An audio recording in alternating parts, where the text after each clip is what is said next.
अस्सलाम वालेकुम। Lecture 16 start कर। माज़रत के साथ पिछली क्लास में जो प्लान मैं करके आया था वो आज नहीं कर सका, और मेरा वो ख्वाब बस एंड पे ही पूरा हुआ कि परली साइड पे बोर्ड पे कुछ लिखूं। ऐसे ही बातों से बातें निकल दी गई और हम फिर जो सोच के आया था मैं उससे कहीं दूर निकल गए। कॉस्ट डिटर्मिनेशन की ही और बात कर दी। फिर जज्बात में आके मैंने 2 पास पेपर कॉपी करा के भी होमवर्क में दे दिए बच्चों को, और हैवी किस्म के पास पेपर थे। बस क्या हुआ आज मुझे खुद पता नहीं चला। तो अब आप लोगों की खिदमत में वो सारी जी बेटा, टेस्ट जो है वो माशाल्लाह से अकाउंटिंग का ही है ना, तो ये होमवर्क भी अकाउंटिंग का ही है। ये हाँ, ये R1 मतलब रिपोर्टिंग का है, सॉरी। तो इसके अंदर बेटा ये FR1 का ही सिलेबस है, उसी का ही होमवर्क है, उसी की ही तैयारी है, ठीक है ना। हाँ, ये कोई लॉ की तरह से तो है नहीं कि जी आपके चैप्टर के 15 सफ़े आपने सारे याद करने हैं। आप अकाउंटिंग के टेस्ट के लिए हर वक्त, हर लम्हा, हर दम तैयार है, किसी वक्त लिया जा सकता है। क्लास के अंदर जब हम कोई काम करते हैं, चलो उस दिन ना सही, अगले दिन उस काम के लिए हम तैयार होते हैं कि उसका टेस्ट भी लिया जा सके, ठीक है ना। तो टेस्ट के अंदर जो है वो हाँ, आज तक कल तक का जो पड़ा हुआ है वैसे तो वही टेस्ट होगा। थोड़ी सी बस उसी की जो है वो हमने मजीद कहते हैं ना उसको, तफसील जरा चीजों की बयान कर ली है, ठीक है जी। अच्छा जी, टेस्ट जितने मार्क्स का बन गया जी, 1 सवाल हुआ, 2 हुए, ये आपको इंशाल्लाह बता दिया जाएगा। बता क्या दिया जाएगा आपके सामने टेस्ट में आ जाएगा। टाइमिंग कल का सारा दिन,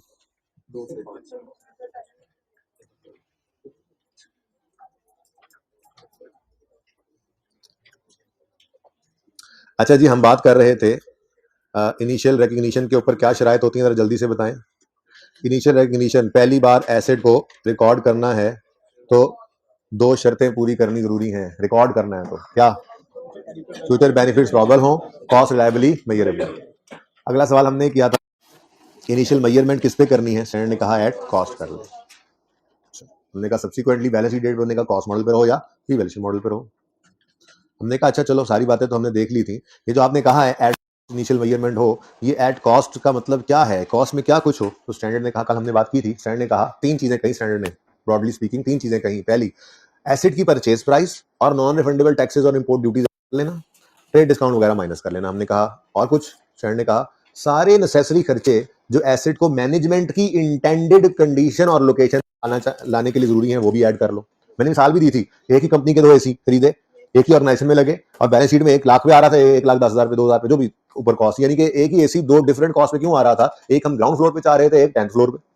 तो मैनेजमेंट की इंटेंडेड लोकेशन तक पहुंचाने के लिए जो एक्स्ट्रा खर्चा पड़ा वो भी एसिड कॉस्ट में हमने क्या किया था, ऐड, ठीक है। तो स्टैंडर्ड क्या कह रहा है, purchase price plus direct plus non refundable taxes और माइनस कर देना ट्रेड डिस्काउंट वगैरह को। उसके बाद हमने कहा, और तो उसने कहा नेसेसरी कॉस्ट जो एसेट को मैनेजमेंट की इंटेंडेड कंडीशन और लोकेशन में लाने के लिए जरूरी है। हमने कहा अच्छा जी, और कुछ। मैंने कहा हाँ, initial estimate of cost of dismantling भी ऐड कर लो। इसके बारे में मैंने आपको ये कहा था कि बच्चों ये एफएआर का के सिलेबस में है और 3 से 4 दिन इस पे लगते हैं। एक इफ्रिक है पूरा, पर पूरी कहानी है ना। आज तो क्या हम अंदाजा लगाते हैं जी, आज से 20 साल बाद हमें मजदूरों को इतने पैसे देने पड़ेंगे ये एसेट को डी इंस्टॉल करने के लिए, तो वो 20 साल बाद वाले पैसों की प्रेजेंट वैल्यू पहले निकाली जाती है, फिर उसको एसेट कॉस्ट में ऐड किया जाता है, फिर वो एक लायबिलिटी रिकॉर्ड होती है, प्रोविजन फॉर डीकमीशनिंग कहते हैं, फिर उसको आहिस्ता आहिस्ता अनवाइंड करते हैं इंटरेस्ट। वो बड़ी लंबी चौड़ी कहानी है, पूरा एक नॉलेज है जो आपको एफएआर 2 में मिलेगा। फिलहाल आपके लिए ये रेलेवेंट नहीं है सारी बातें। ये सारी बातें कर वैसे आपके सलीके के लिए दी, आपके लिए सिर्फ इतना जरूरी है, अव्वल तो आपके पर्चे में सवाल में कॉस्ट ऑफ डिसमेंटलिंग नहीं देगा। अगर खुदा ना खास्ता आ भी जाए तो बस वो फिगर होगी जो रेडी फिगर है, और उसको सिर्फ एसेट के अंदर आपने क्या कर देना है, ऐड कर देना, ठीक है। तो 3 चीजें थी कॉस्ट डिटर्मिनेशन में। ये एरिया इंपॉर्टेंट है, आसान है माना, आपने इंटर में पढ़ा हुआ है, लेकिन ये इंपॉर्टेंट है कि यहाँ पे भी आपको टेस्ट करता है, तो सवालों के अंदर एडजस्टमेंट में इंक्लूड कर देता है। कोई एडिशन रिकॉर्ड करवाए तो एडिशन बिल्कुल ऐसे फिगर बना के नहीं देगा, बल्कि वो 3 4 5 चीजें देकर कहेगा जी अब इसको एडिशन जब रिकॉर्ड करना है तो वो देखें बच्चा किस चीज को ऐड करता है, किसको नहीं करता, कॉस्ट डिटर्मिनेशन आती है नहीं आती। तो इस तरह से टेस्ट होता है, ये इंपॉर्टेंट है, ठीक है। तो क्या कहा स्टैंडर्ड ने, purchase price plus non refundable taxes import duties less discounts, फिर all necessary cost to bring the asset into condition and location intended by the management, और तीसरा cost of dismantling. Initial estimate, अब ये भी ना सोचो आप, क्योंकि आपके लेवल की बात है, बस कॉस्ट ऑफ डिसमेंटलिंग सवाल में आ गई है, किसी नाम से भी आ सकती है, कॉस्ट ऑफ डिसमेंटलिंग कॉस्ट लिख दे, वो डी इंस्टॉलेशन कह दे, वो साइट रिस्टोरेशन कह दे, ठीक है, तो समझ जाओगे उसे। जस्ट क्या कर देना, इसको ऐड कर देना, ठीक है। प्लस बस यही चीजें थी मेन, तो यही 3 चीजें थी। पहला पोर्शन जो था वो ये पॉइंट था, ये स्टैंडर्ड की जबान कल दिखाया था। अच्छा आपस की बात है, वो मैं सफा फिर आज हैंड आउट भूल गया था, लेकिन मजे की बात है जो हैंड आउट आज बनाया था वो इस्तेमाल ही नहीं हुआ, ठीक है। तो बहरहाल वो आपने हैंड आउट संभाल के रखना है, अब उसकी बारी कल आएगी, ठीक है। लेकिन आपकी इंशाल्लाह बुक होपफुली आज मैं फाइनल कर लूंगा, तो 3 से 4 दिन पब्लिशर जो लेकर नेक्स्ट वीक में बुक अवेलेबल हो जाएगी। तो ये जो सफ़ा है आपके पास, जो आप जिसकी बात हम कर रहे हैं, जो मैंने दिखाया था, ये आपको बुक के अंदर ही अवेलेबल हो जाएगा, कोई मसला नहीं होगा। लेकिन उससे पहले इंशाल्लाह आपको याद हो जाना, मैंने आज दोबारा ओपन करना है, ठीक है ना। तो फिर बस आप एक नजर देखो, हाँ अच्छा हाँ ये तो सारा याद है हमें, ये सिचुएशन होगी। अच्छा, तो मैंने 3 चीजें बताई हैं स्टैंडर्ड ने जो लिखी हुई थी। पहली, परचेज प्राइस में से डिस्काउंट लेस करके import duty non refundable taxes को क्या कर दो, ऐड। दूसरा, ऑल डायरेक्टली एट्रीब्यूटेबल कॉस्ट। तीसरा, कॉस्ट ऑफ डिसमेंटलिंग। फिर हमने कहा अच्छा डायरेक्टली एट्रीब्यूटेबल कॉस्ट क्या होती है, सर ने क्या कहा, वो सारी कॉस्ट जो एसेट को काबिल इस्तेमाल हालत में लाने तक के लिए जरूरी हो। हमने कहा काबिल इस्तेमाल हालत क्या होती है, हमने कहा condition and location intended by the manager. Done. फिर हमने ये सफा पढ़ा था, ठीक है। अच्छा, अब इसको जरा दोबारा पढ़ लेते हैं। ये वही 3 चीजें लिखी हुई हैं। Cost item of PPE comprises, PPE की कॉस्ट किस किस चीज पे मुश्तमिल हो सकती है। Price, import duty, non refundable taxes after deducting discounts and rebates. फिर any cost necessity to bring asset to current condition location intended by the management, कल लिख लिया था ये। और initial estimate of dismantling cost. फिर स्टैंडर्ड की examples हैं ये। बहुत चांस है कि स्टैंडर्ड की एग्जांपल्स वाली फिगर्स, ये चीजों में से ही कोई चीज सवाल में आएगी। पुराने सवालों के अंदर एलसी, ओपनिंग चार्जेस वगैरह इस तरह की बातें भी आती हैं, सवाल में देके समझा वो भी दूंगा, लेकिन मुश्किल है कि वो भी इस तरह से टेस्ट करे। बहरहाल पढ़ तो हम चीजें लेंगे ही। ये एग्जांपल स्टैंडर्ड ने दी हैं, और ये स्टैंडर्ड आप जब खरीद लेंगे तो ये पैरा हाईलाइट कर लेंगे इंशाल्लाह। आप जल्दी, उम्मीद है कितने बच्चों ने अभी तक ऑर्डर कर लें, ऑर्डर कर लें इनको ऑर्डर, ताकि साथ साथ, वरना एंड पे फिर आप कहेंगे अब करवा दें सर, अब पैरा हाईलाइट करवा दें, फिर मैं नहीं करवाऊंगा।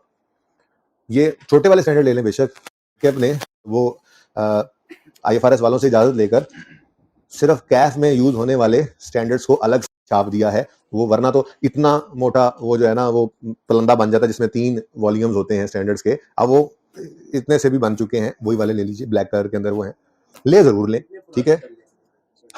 कोई बात नहीं, 1-2 साल पुराने भी चल जाएंगे, अगर पड़े हुए किसी दोस्त के पास ले लें पक्के पक्के, लेकिन ये आपकी जिंदगी का हिस्सा, बहरहाल रहने हैं। अगर आप ले लेंगे तो आपके साथ ही चलने हैं। बाद में कुछ स्टैंडर्ड वगैरह चेंज होता है, तो तब तक आप उस लेवल बैठे होते हैं कि स्टैंडर्ड आपको कोई और नया ला देता होता है, ठीक है ना। अच्छा, तो इसका मतलब ये कि ये जो स्टैंडर्ड आप खरीद लेंगे, चाहे आप फुल फ्लैज वाले भी लें, तो आप FAR 1 में भी यूज करने हैं, FAR 2 में भी यूज करने हैं, फाइनल में भी यूज करने हैं, MSA में भी यूज करने हैं, और फिर जब आप प्रोफेशनल फील्ड में बैठे होंगे, अपनी दफ्तर में बैठे होंगे, तो आपकी टेबल पे भी वो वही पड़े होंगे, ठीक है। जो स्टैंडर्ड चेंज होता है, वो कोई एका दुक्का स्टैंडर्ड बाद में जब चेंज होता है, तब की तब देखी जाएगी, वो आप अलग से भी देख सकते हैं। बात समझ रहे हैं ना। तो इसलिए ये इन्वेस्टमेंट आपने कर देनी है अभी से। अच्छा जी, स्टैंडर्ड ने एग्जांपल्स दी कि डायरेक्टली एट्रीब्यूटेबल कॉस्ट क्या हो सकती हैं। उसने कहा cost of employ benefits arising directly from construction of or acquisition. मैंने मिसाल क्या दी थी, आप बिल्डिंग बना रहे हैं, बिल्डिंग की कॉस्ट क्या होती है, मटेरियल, लेबर, ओवरहेड। तो ये लेबर क्या है, एम्प्लॉय बेनिफिट्स हैं, जो पैसे उनको दे रहे हैं। आप प्लांट इंस्टॉल कर रहे हैं, तो इंस्टॉलेशन के अंदर कुछ बंदे भी काम कर रहे हैं, साइट प्रिपेयर करने के लिए मजदूर लगा लिए, सिविल इंजीनियर आ गया, इलेक्ट्रिकल इंजीनियर आ गया, ठीक है। इन लोगों को पैसे दे रहे हैं कंसल्टेंट्स, ये क्या है, ये एम्प्लॉय बेनिफिट्स ही तो है। जो लोग काम कर रहे हैं वहां पे, उनको आप बेनिफिट दे रहे हैं, सैलरी दे रहे हैं, बोनस दे रहे हैं, जो भी है, ठीक है, सिंपल। जो आपने कंस्ट्रक्शन एक्विजिशन करने वाले लोगों को पैसे दिए हैं, वो क्या है, डायरेक्टली एट्रीब्यूटेबल कॉस्ट है। फिर अगले तो बहुत आसान, साइट प्रिपेयर कर रहे हैं, initial delivery and handling charges, जिसको हमने ट्रांसपोर्टेशन कहा था। फिर इंस्टॉलेशन एंड असेंबली, फिर कॉस्ट ऑफ टेस्टिंग, और उसमें से नेट कर देना है proceeds of selling the proceeds from selling the output of test run, बता दिया था ना कल, ठीक है। फिर प्रोफेशनल फीस का मतलब कंसल्टेंट कोई आया है, आपने उससे कहा ये इंस्टॉल कर दो, हमें ये प्लांट लगा दो, अब उसने जो उसके चार्जेस लिए हैं, तो वो भी जरूरी खर्चे। तो ये स्टैंडर्ड ने एग्जांपल्स दी कि ये सारी चीजें जो है, ये क्या है, एसेट की कॉस्ट का पार्ट बनने की एग्जांपल, ये चीजें हो सकती हैं ऐड। फिर स्टैंडर्ड ने कहा नहीं ऐड करना आपने किसको, जी बेटा, बेटा सैलरी एक्सपेंस थोड़ी जैसे यहाँ पे हो ही जानी है, खैर यहीं पर ही सुन लें, बल्कि थोड़ा सा रुक जाएं। जी, मैं ये कह रहा था कि जो वो डायरेक्टली एट्रीब्यूटेबल, उसने लफ्ज लिखा था directly arising directly from construction और एक्विजिशन, ठीक है ना। अभी इस पे बात करते हैं। बहरहाल सादा बात समझ आ गई, ठीक है, तिलों वाली बात में। Not a part of cost of asset, क्या मत ऐड करना, ओपनिंग सेरेमनी किया एसेट कॉस्ट में ऐड ना करना। जनरल रूल पता है क्या है जब एसेट रेडी टू यूज हो गया, टेस्ट रन किया ना, गर्र करके चेक कर लिया, हाँ जी चल रहा है, चल रहा है, जूते सही बना रहे हैं, रेडी टू यूज है, कर सकते हैं यूज, अब इसके ऊपर कॉस्ट को ऐड करना रोक, ये जनरल रूल है। तो उसी को देखते हुए ये देखो, एसेट तैयार हो गया, अब ओपनिंग सेरेमनी की है, लोगों को रोटी खिला दी, मिठाइयां बांट दी, एसेट कॉस्ट में ऐड नहीं करना। फिर introducing cost of introducing new product, मतलब एडवर्टाइजमेंट किया आपने, आप जो प्रोडक्ट बनाने जा रहे हो, आपने उसके इश्तेहार लगा दिए, स्टीमर लगवा दिए, हर जगह बिल बोर्ड लगवा दिए, खर्चे एसेट कॉस्ट में ऐड नहीं करने आपने। फिर मैंने कहा था conducting business in new location, मैंने मिसाल दी थी पश्तो वाली, ठीक है ना जी। क्या है ये एडवर्टाइजमेंट नहीं है, ये स्टाफ ट्रेनिंग है, ठीक है। और एडमिन एंड जनरल ओवरहेड्स, ये कभी भी एसेट कॉस्ट में ऐड नहीं हो, ठीक है ना। ये वाली बात मुश्किल से याद रहती है, ये आसान से याद रहती है। एग्जांपल जो मैंने लिखी, कोई ओपनिंग सेरेमनी है तो उसको एसेट कॉस्ट में ऐड, इसकी कॉस्ट को एसेट कॉस्ट में ऐड नहीं करना, ठीक है ना। अच्छा, कोई एडवर्टाइजमेंट किया तो एसिड कॉस्ट में ऐड नहीं करना। कोई स्टाफ ट्रेनिंग किया तो एसिड कॉस्ट में ऐड नहीं करना। कोई एडमिन और जनरल ओवरहेड्स है तो एसिड कॉस्ट में ऐड नहीं करनी। ठीक है। वजह पता है क्या है?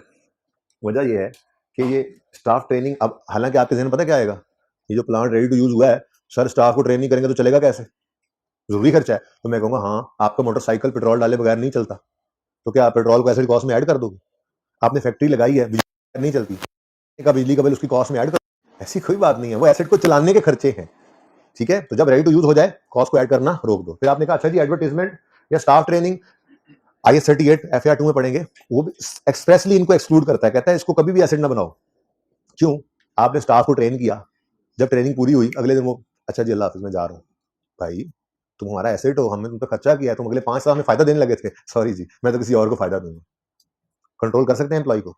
तो स्टाफ ट्रेनिंग को कभी भी आपने एसेट नहीं बनाना या एसेट कॉस्ट का पार्ट नहीं बनाना। ठीक है, अब कोई यहाँ पे बोलेगा जी हम बॉन्ड साइन करवाएंगे उससे, हम उसे कहेंगे कि अगले 5 साल के अंदर तुम छोड़ के गए तो तुमसे 15 लाख रुपया लेंगे, तो देके चला जाएगा, जहां जा रहा है उनसे लेके यहाँ पकड़ा देगा, जाने वाले को कोई नहीं रोक सकता। एडवर्टीजमेंट कॉस्ट करने के बाद क्या आप एम्प्लॉय को कंट्रोल कर सकते, ये कस्टमर को कंट्रोल कर सकते हैं? ठीक है, मैं पिछली क्लास में ऐसे ही एग्जांपल आई, मैंने आज से कुछ साल पहले जब ओमोर आई थी नहीं तो लाहौर सारे के अंदर उन्होंने इतनी हैवी एडवर्टाइजमेंट की थी कि जिस गली में जाएं, जिस नुक्कर पे खड़े हों, जिस सड़क से गुजरे, जिस बिल बोर्ड पे नजर पड़े, हर जगह ओमोर ही ओमोर थी।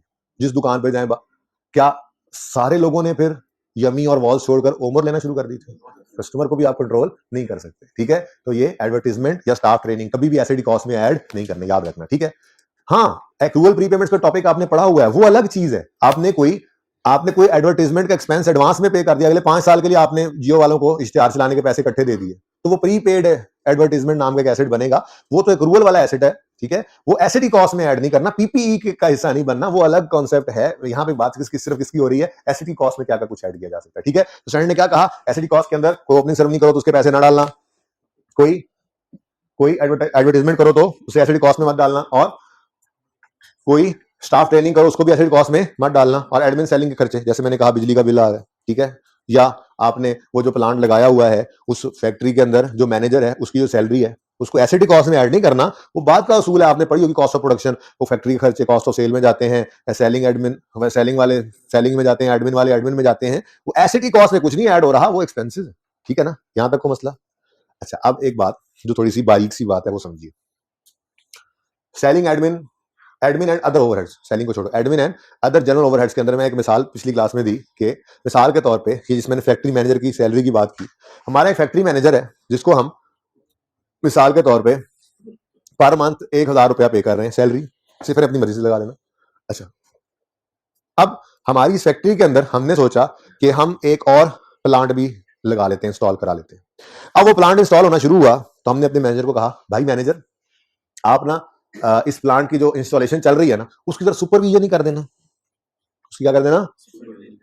अब उसने पूरा 1 महीना इंस्टॉलेशन चली, पूरा 1 महीना जो था उसने अपने वक्त का 40% हिस्सा जो था, 30% हिस्सा जो था मिसाल के तौर पे, वो इंस्टॉलेशन को सुपरवाइज किया। अब जहन में क्या आ रहा है, जहन में ये आ रहा है कि फैक्ट्री मैनेजर की, जहन में तो आ रहा है, इधर नहीं आ रहा, अच्छा आ गया।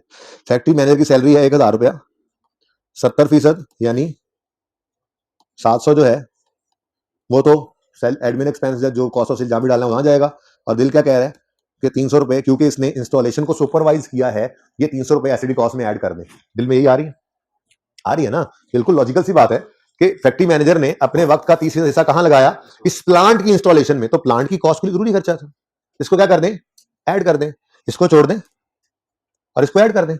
सर ने कहा नहीं, इसको भी छोड़ दें, इसको भी क्या करें, छोड़ दें। क्यों? क्योंकि ये एक ओवरहेड है। क्या है, क्या मतलब, नहीं, सादा बात में समझाऊंगा, इंशाल्लाह याद रहेगी, सादा अल्फाज में। अगर ये मैनेजर इस इंस्टॉलेशन को सुपरवाइज ना करता तो इसको भी फिर भी 1000 रुपया मिलना था। इसका मतलब ये 1000 रुपया हमारे लिए इररेलेवेंट है, ये तो कॉस्ट इनकर होनी ही होनी थी, ये एसिड की वजह से हमें नहीं पड़ी। इसका मतलब अगर लिखा हो कि मैनेजर की सैलरी पर मंथ 1000 रुपया है और मैनेजर ने अपने वक्त का 30% हिस्सा मिसाल के तौर पे प्लांट की इंस्टॉलेशन को सुपरवाइज किया, तो कितना एसिड कॉस्ट में ऐड करें, तो आप कहोगे कुछ भी ऐड नहीं करें। क्यों? क्योंकि वो ना भी करता इंस्टॉलेशन को सुपरवाइज तो ये 1000 रुपया तो उसकी मंथली सैलरी है।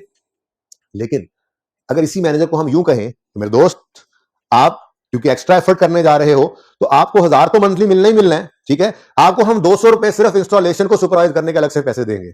Now this 200 shall be added to, क्यों?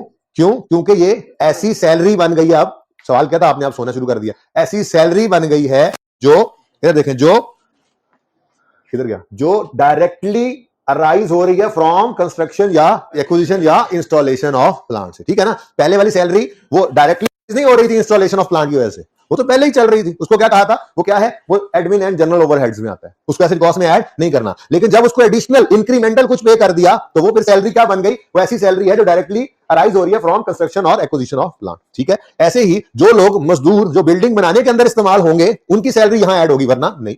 इसी तरह से जो इंजीनियर, सुपरवाइजर्स, जो एम्प्लॉइज प्लांट की इंस्टॉलेशन के अंदर अपना वक्त लगा रहे हैं, उसका काम कर रहे हैं, उन्हें आधे खोद रहे हैं, मजदूर लगाए हुए हैं आपने, इंजीनियर लगाए हुए, इंस्टॉलेशन कर रहे हैं, वो उनकी जो कॉस्ट है वो डायरेक्टली राइजिंग फ्रॉम कंस्ट्रक्शन या एक्विजिशन ऑफ पीपीई है, वो ऐड होगी, वरना नहीं ऐड होगी। ठीक है? तो इस बात को अगर हम मुकम्मल करें तो ये ऐसे बनेगी, admin and general overheads are not a part of cost. लेकिन इतना जोर से नहीं मिटाना, लेकिन if these are directly attributable then these will be added to cost। क्यों बेटा? इधर देखो, जब ये डायरेक्टली एट्रीब्यूटेबल होते हैं ना तो ये इधर चले जाते हैं। ठीक है? बात समझ आ गई? चलो। अच्छा, ये मैंने पहले पेंडिंग को मिटाया था पिछली क्लास में, आपको नजर आ रहा होगा ये पेंडिंग कल ऐसे नहीं लिखा हुआ था, डिफरेंस थोड़ा सा हो गया। पहले मिटाया, फिर मैंने कहा नहीं नहीं आज भी पेंडिंग है, क्योंकि ऊपर वाली बातें जरा शक्ल बता रही थी, अच्छी समझ आई है। मैंने कहा ऐसे फिर इस पर परेशान ना हो, फिर किसी वक्त से किताब में है, ओके, पढ़ लेंगे। ओह, ये यहां भी लिखा हुआ था मैंने जी, सुभान अल्लाह। तो फैक्ट्री मैनेजर सैलरी अगर पर मंथ है तो फिर इग्नोर, और अगर कोई इंक्रीमेंटल पैसे दे दोगे तो वो फिर क्या करोगे, एसिड कॉस्ट में ऐड करोगे। यहां तक कोई मसला नहीं? चलो,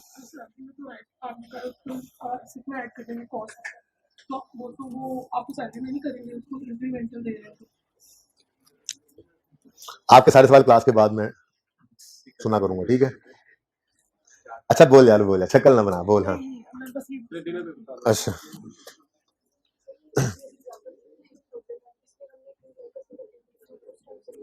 क्या क्या बोल बोल। हाँ हाँ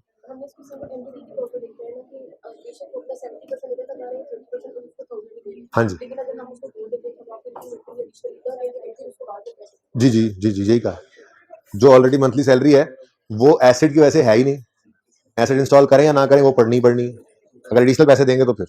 ठीक है? आपका भी ये सवाल था? हाँ जी बस। अच्छा सुने, चुप कर जाए आप, जो भी है क्लास के बाद देखेंगे। अब एसिड पढ़ा,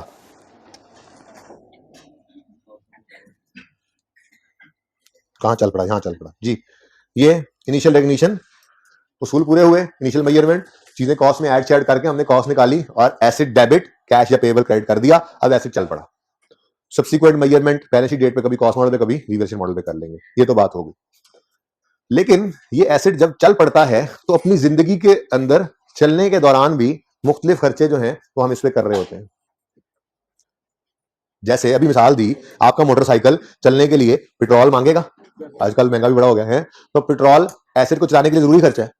अब एसिड की लाइफ के अंदर ये खर्चा हो रहा है। ऐसे ही आप महीने 2 बाद वर्कशॉप पे से लेकर जाएंगे और जाके इसकी ट्यूनिंग कराएंगे, ऑयल चेंज कराएंगे, तो ये खर्चा है, एसिड की लाइफ में ही हो रहा है, रेडी टू यूज होने के बाद। बोलो, subsequent to initial recognition, subsequent to initial measurement, sorry, बाद में भी एसिड की जिंदगी में कुछ खर्चे होते हैं। ठीक है? ये भी आपका इंट्रो का पढ़ा हुआ कॉन्सेप्ट है, रिवाइज करा रहा हूं। तो वो खर्चे जिनसे एसिड की मिसाल पहले आप CD70 अपना जो था आपका वो लेकर वर्कशॉप गए, ऑयल चेंज कराया और ट्यूनिंग कराई, और जैसे ही बाहर निकले वो 125 बन गया था। ऐसा होता है क्या? ऐसा नहीं होता, ऐसा कभी भी नहीं होता। आपने ये जो ऑयल और ट्यूनिंग करवाई है, इससे एसिड की लाइफ बढ़ गई? नहीं, ये हम उर्फे आम में कहते हैं यार सर इससे लाइफ बढ़ जाती है। बढ़ नहीं जाती, जितनी लाइफ उन्होंने बनाई थी उतनी बन जाती है। और अगर एक टायर पे चलाएंगे, वर्कशॉप नहीं लेके जाएंगे, तो जितने साल के लिए उन्होंने बनाया था उससे पहले ही फारे। तो बेसिकली ये मेंटेनेंस है। क्या है? मेंटेनेंस है। कोई छोटा मोटा खर्चा हो जाए, कोई चीज टूट जाए तो रिपेयर, ठीक है, या आप रूटीन के अंदर उस एसिड को मेंटेन करें, मेंटेनेंस। इससे लाइफ बढ़ती नहीं है, क्वालिटी बढ़ती नहीं है, आउटपुट बढ़ती नहीं है, एफिशिएंसी बढ़ती नहीं है, बल्कि जिस जिस जिस जिस कैपेसिटी के लिए बनाने वाले ने उसको बनाया हुआ है उतनी कैपेसिटी में वो अच्छा चलता है। तो ऐसे सारे खर्चे जो सब्सिक्वेंटली एसिड की लाइफ चलने के दौरान एसिड के ऊपर हो रहे हैं, और वो खर्चे एसिड की लाइफ को, प्रोडक्टिविटी को, एफिशिएंसी को, आउटपुट या क्वालिटी ऑफ आउटपुट को सिर्फ किस लिए करते हैं हम, कि वो मेंटेन रहे, ऐसे खर्चों को हम कहा करते हैं रेवेन्यू एक्सपेंडिचर। क्या करते हैं जी? रेवेन्यू एक्सपेंडिचर ऐसा खर्चा है जिससे एसिड की एफिशिएंसी वगैरह, आउटपुट वगैरह बढ़ती नहीं है। ऐसे खर्चों के लिए अकाउंटिंग ट्रीटमेंट अब क्या है बताओ, क्या है? प्रॉफिट एंड लॉस के अंदर उसको एज एन एक्सपेंस चार्ज कर देते हैं। जो आपने पेट्रोल डलवाया, petrol expense debit, cash credit. Motorcycle debit नहीं करेंगे। जो आपने ट्यूनिंग ऑयल चेंज करवाया, repair maintenance expense debit, cash credit. Motorcycle debit नहीं करेंगे, ठीक है? तो सब्सिक्वेंट एक्सपेंडिचर में सबसे पहली चीज क्या है, पिछली क्लास के अंदर मैंने लिखी है, इससे पहले मैं इसको छुपा लूं, ये कहीं कोई देख ना ले। अच्छा जी, अच्छा जी, इस वक्त जो है ना, चुप कर दो बस, इस वक्त ना छेड़ो, लड़ाई हो जानी वरना मेरी आपकी लड़ाई हो पैनी जी। सब्सिक्वेंट एक्सपेंडिचर ऐसे कॉस्ट या एक्सपेंडिचर जो मेंटेन रखें लाइफ को, प्रोडक्टिविटी को, एफिशिएंसी को, आउटपुट को या क्वालिटी ऑफ आउटपुट वगैरह को एसिड की, वो कहलाते हैं रेवेन्यू। अकाउंटिंग ट्रीटमेंट क्या है? Recorded as expense in profit and loss, e g repair and maintenance. एक ही बार नोट कर लेना, सब्र कर दिया, सही हो गया? अच्छा, अब आपके पास जो CD70 था, वो आप एक बार लेकर के वर्कशॉप और वहां पे जाके आपने उसमें 125 का इंजन रखवा लिया। अब ये ऐसा खर्चा है जिससे इसकी आउटपुट वगैरह बढ़ गई, ठीक है? या पुराना मोटरसाइकिल था, आपने जाके होंडा वालों को कहा बस सिर्फ इंजन नया डाल दो। अब आपने एक ऐसा खर्चा किया है जिससे इस एसिड की लाइफ क्या हो गई, बढ़ गई। इंजन को मसला बना, बाकी ठीक थी बॉडी वगैरह। तो ऐसे खर्चे जो सब्सिक्वेंटली हम एसिड की जिंदगी में करें और उनसे इनमें से कोई चीज बढ़ जाए, ऐसे खर्चों को कहा जाता है कैपिटल एक्सपेंडिचर, कैपेक्स भी कह देते हैं इनको आम में। ये कैपिटल एक्सपेंडिचर ऐसे होते हैं जो अपग्रेड जैसे चीज है। अपग्रेड कर लिया हमने एसेट को, अपग्रेड कर दिया। पहले जो है वो 100 की स्पीड पे चलने वाली हमारी बाइक थी, अब 150 की स्पीड पे चलने वाली हो गई, इंजन चेंज करा लिया हम। अपग्रेड कोई चीज है, ठीक है? हमारा ये प्लांट पहले हर महीने में 10,000 यूनिट बनाता था, हमने इसके अंदर बड़ी मोटर इंस्टॉल करवा ली, अब ये 15,000 यूनिट बना रहे हैं। अपग्रेड। तो ऐसा खर्चा आपने किया एसिड की लाइफ में सब्सिक्वेंटली, जिससे एसिड की लाइफ, प्रोडक्टिविटी, एफिशिएंसी, आउटपुट या क्वालिटी ऑफ आउटपुट से कोई चीज बढ़ गई। तो ऐसे खर्चे को हम कहेंगे, इधर ध्यान रखो, ऐसे खर्चे को हम कहेंगे कैपिटल। ये पर्चे में आ जानी इसी तरह की बात हो, तुम साथ वाले से हंसते हंसते बस वहां पे, यहाँ पे हंसी आ रही, वहां पे हादसा निकल जाएगा तो जी। पता लग रहा है ना लकीरों वाली शर्ट वाले, आपको कह रहा हूं मैं थोड़ी देर पहले। आप हाँ, शर्ट में देख के पहना करो सुबह की, मैं तुम्हें जी। तो ऐसा खर्चा जो एसिड की लाइफ, प्रोडक्टिविटी, एफिशिएंसी, आउटपुट या क्वालिटी ऑफ आउटपुट को बढ़ा दे, उसे कहते हैं हम कैपिटल एक्सपेंडिचर, कैपेक्स, ठीक है? इसका ट्रीटमेंट क्या है जी? चूंकि ये एक अपग्रेड है, अब अपग्रेड से कई साल फायदा उठाना है, रेवेन्यू एक्सपेंस की नेचर नहीं है इसकी, इसको एसिड कॉस्ट में हम ऐड कर देते हैं, और जो एसिड की रिमेनिंग लाइफ होती है उस पर फिर इसको भी क्या साथ ही कर देते हैं, डेप्रिशिएट। रिमेनिंग लाइफ इसलिए कह रहा हूं कि देखो, आपने 5 साल के लिए मोटरसाइकिल खरीदा था कि यूज करूंगा, 1 साल बाद आपने उसमें इंजन चेंज करके 125 का रखवा दिया, अब बाकी 4 साल जब आपने एसिड यूज करना है तो वो बाकी कॉस्ट 4 साल के अंदर ही कर दो, ठीक है? ये तो नहीं करना आपने कि 5 साल के एंड पे मोटरसाइकिल से इंजन निकाल के साइड पे रख दोगे, मोटरसाइकिल भेज दोगे और कहोगे इसको भी 1 साल मैंने चलाना है। सुबह सुबह उठ के मोटरसाइकिल का इंजन स्टार्ट करोगे, हाथ साथ सेकोगे, बंद करके घर, ऐसे नहीं करते ना। तो इसलिए नॉर्मली जो आप अपग्रेड कॉस्ट करते हो, वो नॉर्मली जब एसिड जाता है तो फिर वो साथ ही अपग्रेड भी साथ ही चली जाती है ना, इसलिए अपग्रेड की कॉस्ट को डेप्रिशिएट करेंगे, लेकिन रिमेनिंग लाइफ सवालों में देखेंगे। फिलहाल ट्रीटमेंट लिख लेने के लिए क्या है, ऐसी कॉस्ट जो या एक्सपेंडिचर जो इंक्रीज कर दें लाइफ, प्रोडक्टिविटी, एफिशिएंसी, आउटपुट या क्वालिटी ऑफ आउटपुट, ठीक है? ऐसे खर्चों को हम क्या कहते हैं, क्या करते हैं इनको? Added to cost of asset, यानी कैपिटलाइज्ड, ये लफ्ज इस्तेमाल होता है, ठीक है? And depreciate over remaining life. For example, 2 मंजिला बिल्डिंग थी हमारी पहले, तीसरी स्टोरी बनवा ली। अब ये क्या है? हमने एक ऐसा खर्चा किया है जिससे हमारी बिल्डिंग की कैपेसिटी बढ़ गई, ठीक है? तो ये क्या है? ये एसिड कॉस्ट में ऐड, बिल्डिंग कॉस्ट में ऐड करेंगे हम, ठीक है? अच्छा, तीसरी और आखिरी चीज, स्टैंडर्ड इसको अलग से डिस्कस कर लिया, ठीक है? हालांकि ये शायद यहां पे डिस्कस हो सकता, लेकिन फिर कभी इधर भी हो सकता, इसलिए अलग से जब डिस्कस किया तो मैं भी अलग से कह रहा हूं, आप भी अलग से सुनिए। मिसाल के तौर पे आपके CD70 की जो बाइक है, उसका इंजन जो है वो किसी वजह से सीज हो गया, ठीक है? अब आपने जाके वो पुराना इंजन कबाड़िए को दिया और उसमें नया इंजन फिट करा लिया। स्टैंडर्ड इसको कहता है ये replacement of a major part है। ये क्या है जी? Replacement of a major part, ठीक है? अब इसने स्टैंडर्ड ने इसको अलग इसलिए पता क्यों कर दिया? क्योंकि आपने पता क्या कहना था, सर CD70 का इंजन खराब हो गया था, नया इंजन रखवाया तो वो CD है, लाइफ तो नहीं बढ़ी, एफिशिएंसी तो नहीं बढ़ी। वैसे ही इंजन डलवाया हमने मिसाल के तौर पे, तो वो तो वैसे का वैसा ही है, ठीक है, तो इसलिए कहीं इधर या इधर ना सोचो, स्टैंडर्ड ने इसको कर ही क्या दिया, अलग से डिस्कस क्या कहता है, अगर replacement of a major part हो तो जो नया पार्ट आपने लगाया है उसको एज एन एडिशन रिकॉर्ड करना, उसको एज एन एडिशन रिकॉर्ड करना, लेकिन जरूरी शर्त क्या रखी उसने, जो पुराना पार्ट है उसका डिस्पोजल रिकॉर्ड करो तब, जो पुराना पार्ट है, यानी पुराने इंजन को डिस्पोजल के तौर पे डिस्पोजल की एंट्री करो उसकी, और नए इंजन को एडिशन लो, फिर मुझे कबूल है, कोई मसला नहीं। अगर पुराने का डिस्पोजल रिकॉर्ड नहीं करो तो नए का एडिशन भी रिकॉर्ड नहीं करने देगा स्टैंडर्ड। अब आपके दिमाग में सवाल आएगा ये होगा कैसे, भाई सवाल डाटा देगा ना, सवाल आपको डाटा देगा, अलग से बताएगा मोटरसाइकिल के अंदर इंजन की कॉस्ट इतनी है, मोटरसाइकिल के अंदर टायरों की कॉस्ट इतनी है, बॉडी की, मोटरसाइकिल के अंदर इलेक्ट्रिक वायरिंग की और सीटों की कॉस्ट इतनी है, हर एक की लाइफ अलग होगी, हर एक की कॉस्ट अलग होगी, इस तरह से होता है, ये हमारा कॉन्सेप्ट है, हम पढ़ेंगे। जैसे हवाई जहाज होता है, हवाई जहाज के अंदर इंजन की लाइफ डिफरेंट, बॉडी की लाइफ डिफरेंट, अंदर पड़ी सीटों की लाइफ डिफरेंट, तो ये सिग्निफिकेंट कंपोनेंट्स रखने वाले एसेट्स होते हैं, इनकी डिफरेंट लाइफ्स वाली चीजें होती हैं, पार्ट्स होते हैं, इनकी कॉस्ट भी डिफरेंट होती है, लाइफ भी डिफरेंट होती है, इनकी अकाउंटिंग सीखेंगे, इन पार्ट्स को अलग अलग डेप्रेट करते हैं हम, वो सीखेंगे हम, सीखे फिर पास पेपर का एक सवाल होमवर्क में लेंगे आप, ठीक है, हैवी किस्म का सवाल है, अगले दिन फिर करेंगे, पहले ही बता रहा हूं आपको, ठीक है ना। तो ये सारा काम हमने करना है, सीखना है, तो फिलहाल इसको छोड़ें कि ये होगा कैसे, बस इतनी सी बात याद रखें, ये मैंने इसलिए साथ कर दी, मेरा दिल तो नहीं था करने की बात, ताकि ये सब्सिक्वेंट एक्सपेंडिचर वाली डिस्कशन पूरी हो जाए, ठीक है ना, ये तो समझ आ गए। तीसरी चीज क्या ऐड कर दी मैंने, कि अगर कोई रिप्लेसमेंट ऑफ मेजर पार्ट हो तो बस फिलहाल इतनी बात याद रखो कि उस नए पार्ट को एज एन एडिशन रिकॉर्ड कर सकते हो, कब, जब पुराने के डिस्पोजल को रिकॉर्ड कर लो, ठीक है, बस दैट्स इट, इससे ज्यादा कोई सवाल मैं एंटरटेन नहीं करूंगा, ताकि बस ये, फिर इंशाल्लाह सवाल आएंगे, बड़े बड़े हैवी सवाल करेंगे हम, देखेंगे हम, ये सारी चीजें हमारी जिंदगी में आएंगी, सवाल तो आते रहेंगे, फिलहाल ये जरा पूरी एक लिस्ट बन जाए, मैंने कहा सब्सिक्वेंट एक्सपेंडिचर यहां पर इकट्ठा हो जाए, इसलिए मैंने ये बात भी साथ ही कर दी, ठीक है। Replacement of a major part, new part is added to cost of asset यानी कैपिटलाइज, प्रोवाइडेड, जरूरी क्या है, प्रोवाइडेड, पोजल नहीं, disposal, disposal of old part is recorded. ले जी पिक्चर ले लें जी, नहीं लिखने का टाइम नहीं, लिखवाने का, पिक्चर ले लें, पिछली क्लास के बच्चों ने भी पिक्चर ही ली है, अच्छा जी बेटा सवाल करें, इसमें और इसमें मैंने यही कहा ना कि स्टैंडर्ड ने इसको अलग इसलिए कर दिया है कि फिर आप ये ना कहें कहीं कि नया पार्ट लगा है सर, उससे एफिशिएंसी तो नहीं बढ़ी, तो रेवेन्यू ना कर दें। बेटा कहते थे बिल्कुल इसका पार्ट है, लेकिन वो इसलिए कहते थे कि जैसे ये कैपिटलाइज हुआ वैसे ये भी कैपिटलाइज हुआ, लेकिन मैंने इसको अलग इसलिए रखा कि स्टैंडर्ड ने इसको अलग रखा, अलग इसलिए रखा स्टैंडर्ड ने कि आप ये ना सोचो कहीं, तो आप बिल्कुल कह लो इसको, दोनों का मकसद क्या है, दोनों ही कैपिटलाइज हो रहे हैं ना, लेकिन इसमें शर्त ये, इसमें कोई पुराना पार्ट डिस्पोज नहीं हो रहा था, लेकिन इसमें शर्त क्या है, पुराने पार्ट का डिस्पोजल रिकॉर्ड होगा तो नए का एडिशन रिकॉर्ड होगा, अगर सवाल में पुराने के डिस्पोजल का डाटा ना दे तो आप नए का एडिशन रिकॉर्ड नहीं कर सकते, फिर तो स्टैंडर्ड ने कहा होगा, तो पुराने के आपके पास प्रैक्टिकली तो आपके पास डिटेल्स होती हैं, सवाल की बात कर रहा हूं परिचय में, तो सवाल में अगर रिप्लेसमेंट देगा तो पुराने पार्ट का सवाल के एडजस्टमेंट्स भी शायद आपने इंट्रो के अंदर को फाइनल अकाउंट के सवाल में, मुझे जहां तक याद पड़ता है पास पेपर में एक सवाल है भी सही, जिसके अंदर शायद को ट्रक था,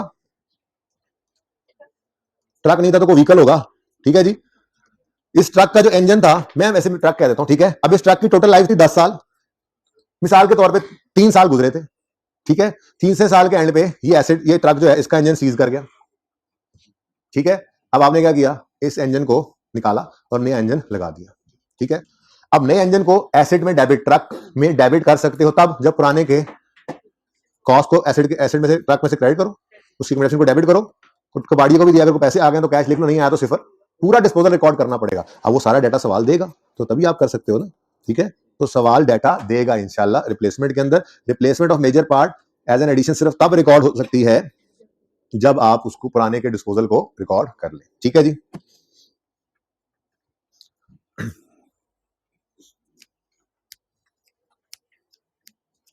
डन जी, ओके, अच्छा जी, अब आपके पास 2 सवाल हैं, मैं चाह रहा हूं उनको भी अभी डिस्कस कर ही लें, ठीक है, हैवी किस्म के 2 सवाल हैं, ये ना पता है क्या बच्चों ने ना ऐसी आपकी तरफ से सवाल किए 3-4 पिछली क्लास में, हालांकि मेरा दिल तो बस ये पढ़ा के आगे चलेंगे, मैं डिस्पोजल ऑफ रीवैल्यूड एसेट पढ़ाऊंगा सुकून से, जो आपको हैंडआउट दिया है, उन्होंने मुझे छेड़ा तो फिर मैंने भी उनको छेड़ दिया, उन्होंने कुछ सवाल किए, मैंने कहा जरा फिर ये सवाल करके आओ ना 2, उसके बाद फिर इंशाल्लाह इनके ऊपर बात करेंगे, ठीक है, वो सवाल क्या है, फिलहाल वो मैंने पिछली वाली किताब से दिखा दिए थे बच्चों को,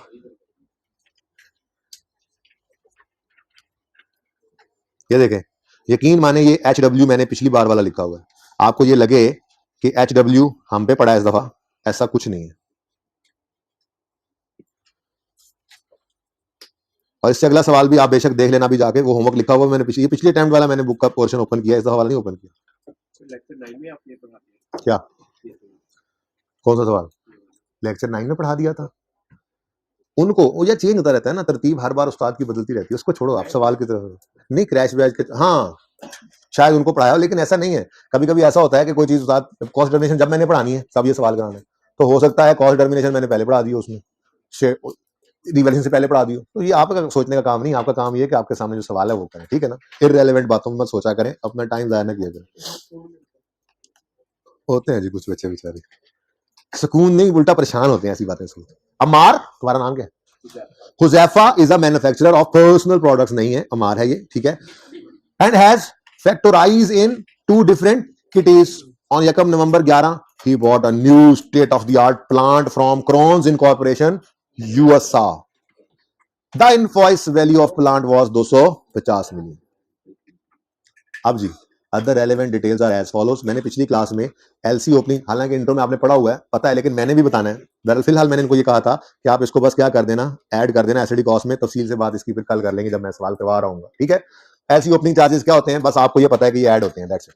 अच्छा अब अगली बात, इंपोर्ट ड्यूटी। सवाल खामोश भी हो बेटा चुप कर जाए, डिस्कशन पता नहीं क्यों हो रही है आपको जी। 250 के अंदर अब चीजें ऐड हो रही हैं, क्योंकि 250 क्या है, परचेज प्राइस। अब इसमें हमने डायरेक्टली एट्रीब्यूटेबल कॉस्ट भी ऐड करनी है और कॉस्ट ऑफ डिसमेंटलिंग आ गई तो वो भी ऐड करनी है। सुनो, एलसी ओपनिंग चार्जेस को ऐड करेंगे, इंपोर्ट ड्यूटी को, sales tax recoverable against, recoverable का मतलब रिफंडेबल या एडजस्टेबल, एक ही बात होती है। एडजस्टेबल कह दे, अब आप टैक्स पढ़ रहे हैं ना, आपको पता लगेगा कि लग पता जाएगा बल्कि कि जरूरी नहीं है कि टैक्स वाले कोई टैक्स रिफंडेबल कहें तो रिफंड कर रहे हो। कभी कभी ऐसा भी होता है कि वो आपकी अगली टैक्स लायबिलिटी के अगेंस्ट उसको एडजस्ट भी कर देते हैं। जैसे मिसाल के तौर पे उन्होंने कहा था कि आपको हम 50 रुपए वापस कर देंगे, और आपका अगली दफा का टैक्स 100 रुपए बन गया, तो उन्होंने कहा यार चलो 50 तुम्हें माफ किए, वो वाले एडजस्ट हो गए, बाकी 50 हमें दे दो। तो कैश आउटफ्लो का बच जाना ये भी तो एक तरह का फायदा ही है। तो एडजस्टेबल रिफंडेबल एक ही बात होती है, ठीक है ना। तो रिकवरेबल, एडजस्टेबल, रिफंडेबल ये इसी जुमरे में आते हैं जिसको हमने कह दिया था, सॉरी रिफंडेबल। तो रिफंडेबल टैक्सेस को एसडी कॉस्ट में मैंने कल कहा था ऐड नहीं करते, क्योंकि ये तो कल कलाम को वापस आ जाने, इनसे तो फायदा आ जाने, सही है। अच्छा अब 2 सिचुएशन हो सकती है सवाल के अंदर, बड़े ध्यान से सुनना है, ये बड़ी इंपॉर्टेंट डिस्कशन चल रही है, ये सवाल जो है वो बड़े इंपॉर्टेंट है। अगर ये सेल्स टैक्स रिफंडेबल कहता और ये 250 के अंदर वो कहता जी शामिल है ये, तो हमें निकालना पड़ता, ठीक है। लेकिन इस वक्त ये अलग थलग पड़ा हुआ है, तो इसे जस्ट क्या कर दो, ignore, done. Next clearing and transportation बिल्कुल ऐड कर देंगे। नेक्स्ट साइट प्रिपेयर करने लगे जी, सबर कर जाओ।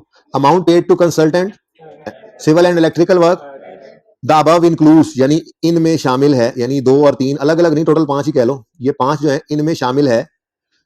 Cost of equipment damage during mishandling, due to mishandling, equipment जो हम मिसाल के तौर पे ये जो हम क्या लेके आए हैं प्लांट, इसको जब इंस्टॉल कर रहे थे ड्यूरिंग इंस्टॉलेशन साइट प्रिपरेशन, हमसे कुछ इक्विपमेंट हमारी मिस हैंडलिंग, हमारी नाअहली की वजह से जो है वो डैमेज हो गया। एक बड़ी आम तौर में मिसाल पिछली क्लास में जो मैंने दी मिसाल, मैं बच्चों को अक्सर ये मिसाल देता होता हूँ, ठीक है, कि मिसाल के तौर पे क्या नाम आपका भाई, अहमद भाई ने एक एसी खरीदा जिसके साथ आउटर यूनिट भी होता है, स्प्लिट था, और जिशान भाई इनके दोस्त हैं, ये दोनों उस एसी को लेकर जा रहे थे, आउटर यूनिट लेके जा रहे थे घर के अंदर, तो लाउंज के से गुजरते हुए भाई का पांव स्लिप हुआ और वो शीशे का टेबल पड़ा था उस पर गिरा आउटर यूनिट, और वो शीशे का टेबल टूट गया।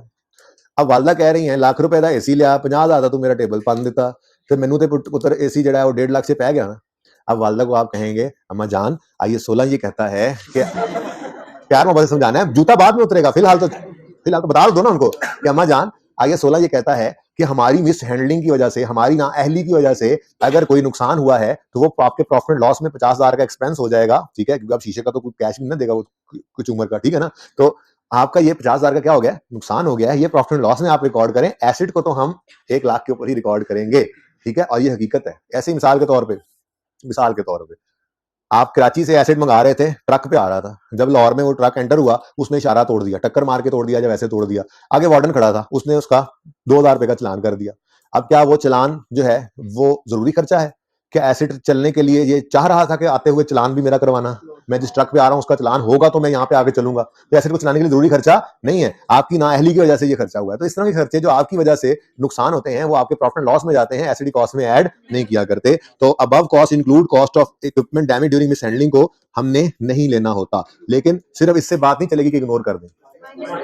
इसका मसला क्या है, अबव इंक्लूड्स, ये ऊपर वाली कॉस्ट में पड़ा है। अच्छा अब 2 में और 3 में पड़ा है अलग अलग करने की मेरा नहीं ख्याल कोई जरूरत है। आपकी ये दोनों कॉस्ट ही कैपिटलाइज होनी है ना, बोलो दोनों कॉस्ट कैपिटलाइज होनी है, तो टोटल कितनी कॉस्ट कैपिटलाइज होनी है 5। इस 5 में से इकट्ठा ही 0.8 निकाल दो तो 4.2 को आपने क्या करना है एसेट कॉस्ट में ऐड करना।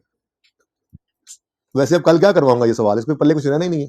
चलो बहरहाल इसी में तो टाइम लगा, आपको कह रहा हूं मैं कि बात बच्चे ना छेड़ते तो ये सवाल मैंने अभी होमवर्क नहीं देने थे, मैंने इसको संभाल कर रखा होता अभी संडे के लिए किसी। चले बहरहाल ले भाई, plant was received on site on 1 February 2012 जी। प्लांट किस दिन रिसीव हो गया 1 फरवरी 12 पे। The installation and test run was successfully completed in 3 months time, मतलब फरवरी मार्च अप्रैल, 30 अप्रैल पे कंप्लीट हो गया, 30 अप्रैल 12 पे कंप्लीट हो गया, यानी एसिड 1 मई 12 से अवेलेबल फॉर यूज हो गया। ठीक है, आगे वो कहता है ये test run was successfully completed at a cost of 6 million, net sale proceeds for test production were 1 point, पता है आपको। तो पास पेपर में से सवाल कहां से बनते हैं, वही जो आपने पढ़ा होता है उन्हीं में से ही बनते हैं, छोटी छोटी बातें पढ़ते हैं उससे सवाल बना होता है, और कहां से आना है सवाल। पास वही बच्चा होता है कि जो सवाल की किसी एक एडजस्टमेंट को देख के पिटना नहीं डाल लेता पर्चे बैठ गया, अल्लाह बार गया बर्बाद हो गया मुझे तो कुछ आता ही नहीं है। पास वो होते हैं कि जिनको सवाल के अंदर जो आता है वो करके आते हैं। पूरा सवाल सही करना किसने कहा आपको जरूरी है पास होने के लिए, जो आता है वो करके आना। अभी अगला सवाल मैं कराऊंगा हैवी सवाल, लेकिन उसकी हैवीनेस जो है वो तीसरे साल में जाके आनी है, तो पहले 2 साल तो आप सब कर सकते हैं, ठीक है ना। तीसरे में गड़बड़ आनी है तो भाई पर्चे के अंदर ऐसा सवाल आए तो 2 साल को तो सही कर सकते हैं ना। तीसरे साल में जो गड़बड़ आनी है, मुश्किल एडजस्टमेंट आनी है, उसमें भी कुछ ना कुछ तो करके आओगे। नेगेटिव मार्किंग के तो नंबर हैं, नेगेटिव मार्किंग तो है नहीं आगे बच्चे में कि कुछ गलत कराओगे तो -1 -2 कर दे, तो गलत कराओ फेल होने से ना करके फेल होने से करके पास होना है, फिर पास हो गए इंशाल्लाह। कुछ कराओगे तो पास हो गए, ये बता रहा हूं मैं। तो डरना नहीं है, टेस्ट में अप्लाई करना है अब इस सारे का नॉलेज को। ये जो काम मैं आपको कहता हूं ना कि पर्चे में जो चीज आई हुई है इसको जितना समझ आए कर डालो।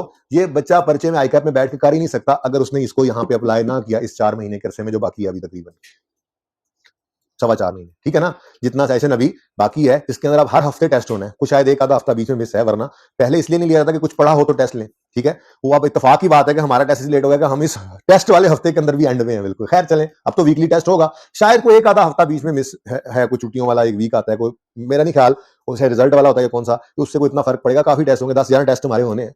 जो बच्चा इन टेस्ट के अंदर खुद को हर दफा आईकैप का पर्चा समझते हुए बिठाएगा, पूरी ईमानदारी से एफर्ट करेगा, और यहां पे टेस्ट तो मेरी कोशिश होनी है मैं आपको फेल करूं, सीधी सी बात है। अब आपने ये नहीं करने देना मुझे। अब उसका हल क्या है, पढ़ाए हुए में से ही आएगा, थोड़ा चेंज हो जाती है ना चीजें, थोड़ा सा ऐसे कर दी जाती है कि आप परेशान हो जरा पर्चे में, क्योंकि ये परेशानी यहां वाली बारे में है, पहली बार आईकैप में परेशान होने से। रोज परेशान होते होते इंशाल्लाह सीख जाओगे, परेशानियों से लड़ना सीख जाओगे।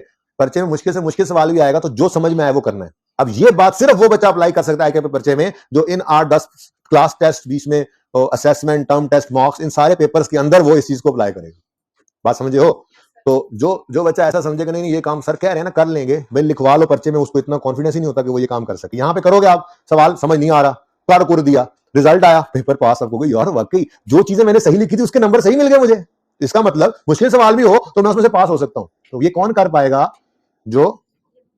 और जो टेस्ट नहीं देगा उसके साथ बहुत बुरा सलूक होता है। उसके साथ जो टेस्ट कल ना दे, क्लास में जरूर बैठे, मैं छुट्टी नहीं करवाता था कि वो बच्चे इतने दूर से आते हैं पढ़ने, मेरे से ये नहीं होता कि मैं क्लास से बाहर निकाल दूं, लेकिन बैठ के पढ़ें ये मुझसे बर्दाश्त नहीं होता, सीधी सी बात है, ठीक है ना। इसलिए जो कल टेस्ट ना दे के आए वो पीछे बैठे या खड़े ही हो जाए मेरे आने से पहले, और जो टेस्ट दे के आए वो बच्चे आगे बैठे, ताकि हमारी क्लास का टाइम जाया ना हो। जो टेस्ट नहीं देंगे, ठीक है, वो नेक्स्ट क्लास के अंदर इंशाल्लाह खड़े रहेंगे पूरा 1.5 घंटा 1.25 घंटा जितनी देर क्लास चलेगी, और उसकी अगली क्लास में फिर मैं देखूंगा उनको बिठाना है या नहीं बिठाना, या पढ़ें या छोड़ दें, दोनों चीजें ठीक है मेरे लिए, और इंशाल्लाह आप पढ़ेंगे।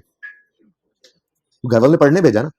अच्छा जी, बात कहां से शुरू हुई कहां चली गई। मैंने कहा था कि जो पढ़ते हैं टेस्ट उसी में से बनता है, पेपर उसी में से बनता है, सवाल आईकैप का उसी में से बना हुआ है, ठीक है। अच्छा अब एक बात वो कहता है जी commercial production started on 1 May 2012, asset ready to use किस दिन हुआ, 30 अप्रैल या 1 मई, एक ही बात है। इसका मतलब जिस दिन एसिड रेडी टू यूज हुआ उस दिन डेफिसिट करेंगे, नहीं, जिस दिन यूज करना शुरू करेंगे उस दिन डेफिसिट करेंगे। अच्छा अब ये सवाल आसान है, अगर मैं इस सवाल को बनाता तो मैं यहां पर लिखता मिसाल के तौर पे 1 जून।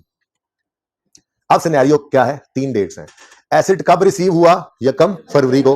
कब रेडी टू यूज हुआ, 1 अप्रैल को। एक्चुअली कब यूज हुआ, 1 मई को। डेप्रिसिएशन स्टार्ट करेंगे 1 फरवरी से, नहीं 1 मई से, यस 1 मई से करेंगे, 1 जून तक डिले नहीं कर सकते। अब बड़ा ध्यान से सुन लो, ये उसूल जिंदगी भर याद रखना। एसिड को हम डेफिसिट करते हैं किस दिन से शुरू करते हैं डेफिसिट, जिस दिन एसेट रेडी टू यूज हो जाए। अब एसेट यूज हो गया था यकम मई को मिसाल के तौर पे, तो आपने यकम जून तक उसको यूज नहीं किया, तो ये आपका कसूर है भाई। एसेट तो तैयार है इस्तेमाल होने के लिए, तो डेप्शन कब से स्टार्ट करोगे? यकम मई से। और एसेट अगर दरमियान में अपनी जिंदगी को 1-2 महीने के लिए बंद पड़ा रहा, लेबर स्ट्राइक पे चली गई जी, एसेट बंद हो, प्लांट बंद, फैक्ट्री बंद है जी, लेबर स्ट्राइक पे, डेप्रिसिएशन नहीं रुक दी, अनलेस कि आउटपुट मेथड वाली डेप्शन हो, जो भी करवाने लगा हूं आज, वो भी करवानी पड़ी, अगले सवाल के अंदर यूज होनी थी ना। ठीक है, तो खैर बात यही कह रहा हूं कि बात जब इधर निकली तो फिर बहुत दूर ही चली गई है बात हमारी। तो जो करना था वो इंशाल्लाह कल करेंगे, कोई मसला नहीं, ये भी तो पढ़ना ही था, ये भी तो सिलेबस ही है। ठीक है, और बहुत इंपॉर्टेंट क्वेश्चन है, वो जरा कंटिन्यूटी में बातें होती है ना, कनेक्शन जरा, मैंने कहा चलो फिर जान दो।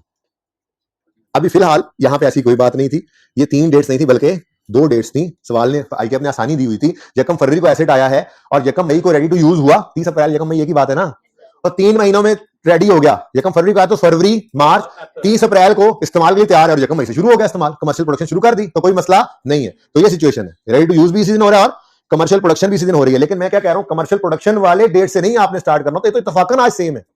अगर कमर्शियल प्रोडक्शन इधर आ जाती, यकम मई, यकम जून, यकम जुलाई, अगस्त, 2-3 महीने बाद करते, तब भी आपने डेप्शन किस दिन से स्टार्ट करनी थी? जिस दिन एसेट रेडी टू यूज हो जाए। तो याद रखोगे ये बात कि हम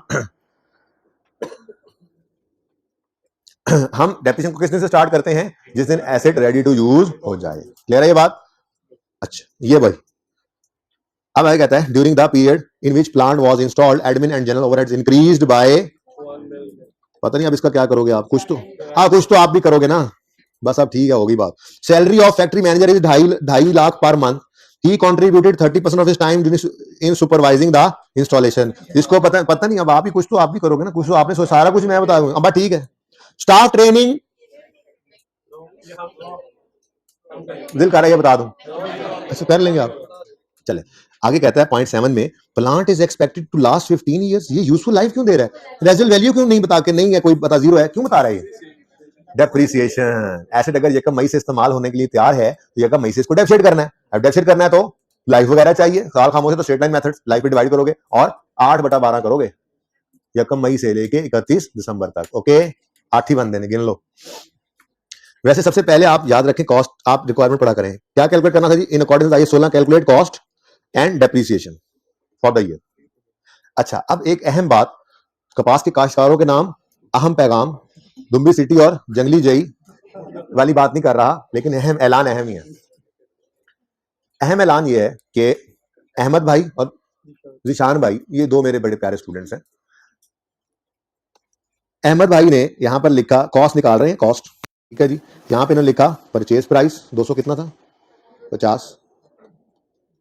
यहां पे इन्होंने उसके बाद एलसी ओपनिंग चार्जेस लिखे 1, ठीक है, और उसके बाद मिसाल के तौर पर और कोई कॉस्ट नहीं थी, इन्होंने लिख दिया 251।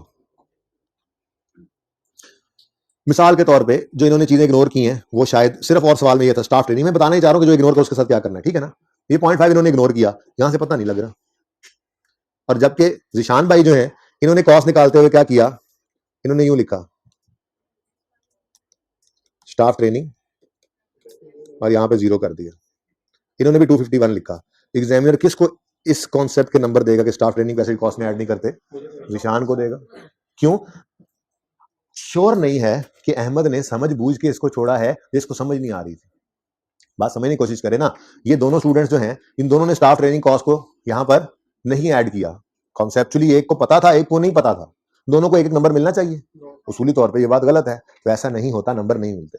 अब दो तरीके हैं इग्नोर होने वाली कॉस्ट को पर्चे में, या तो आप नीचे कॉस्ट कैलकुलेट करो, नीचे लिख के बता दो I have ignored staff training cost और ये कॉस्ट और वो कॉस्ट बिकॉज I16 ये कहता है कि इसको आपने कैपिटलाइज नहीं करना। एक ये तरीका है, दूसरा ये तरीका है कि आप लिस्ट के अंदर वो फिगर लिख के आगे डैश लगा दो। दोनों ही सही हैं, दोनों में पूरे नंबर मिलेंगे, क्योंकि दोनों में उसको पता लग रहा है इसका कॉन्सेप्ट है। नॉन रिफंडेबल टैक्सेस को इसने भी इग्नोर किया, इसने भी इग्नोर किया। नंबर किसको मिलेंगे? जो ये बताएगा कि मुझे ये कॉन्सेप्ट आता है कि नॉन रिफंडेबल टैक्सेस को, सॉरी रिफंडेबल टैक्सेस हैं सवाल में, रिफंडेबल टैक्सेस को दोनों ने इग्नोर किया।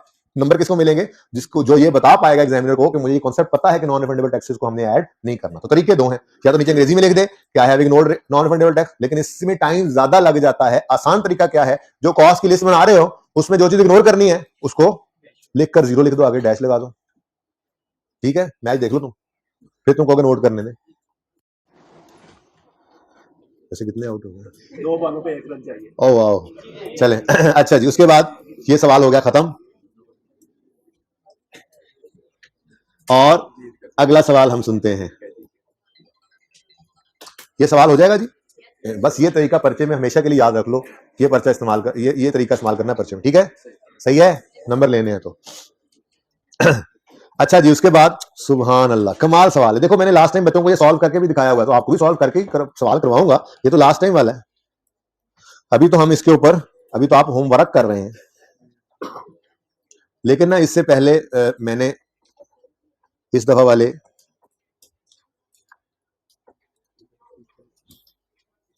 हाँ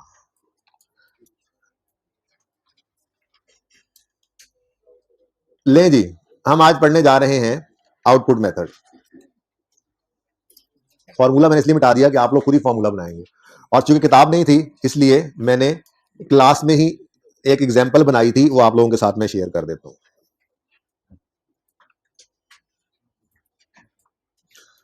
A company purchased an asset on Yakam January 20. Cost of asset is 1000.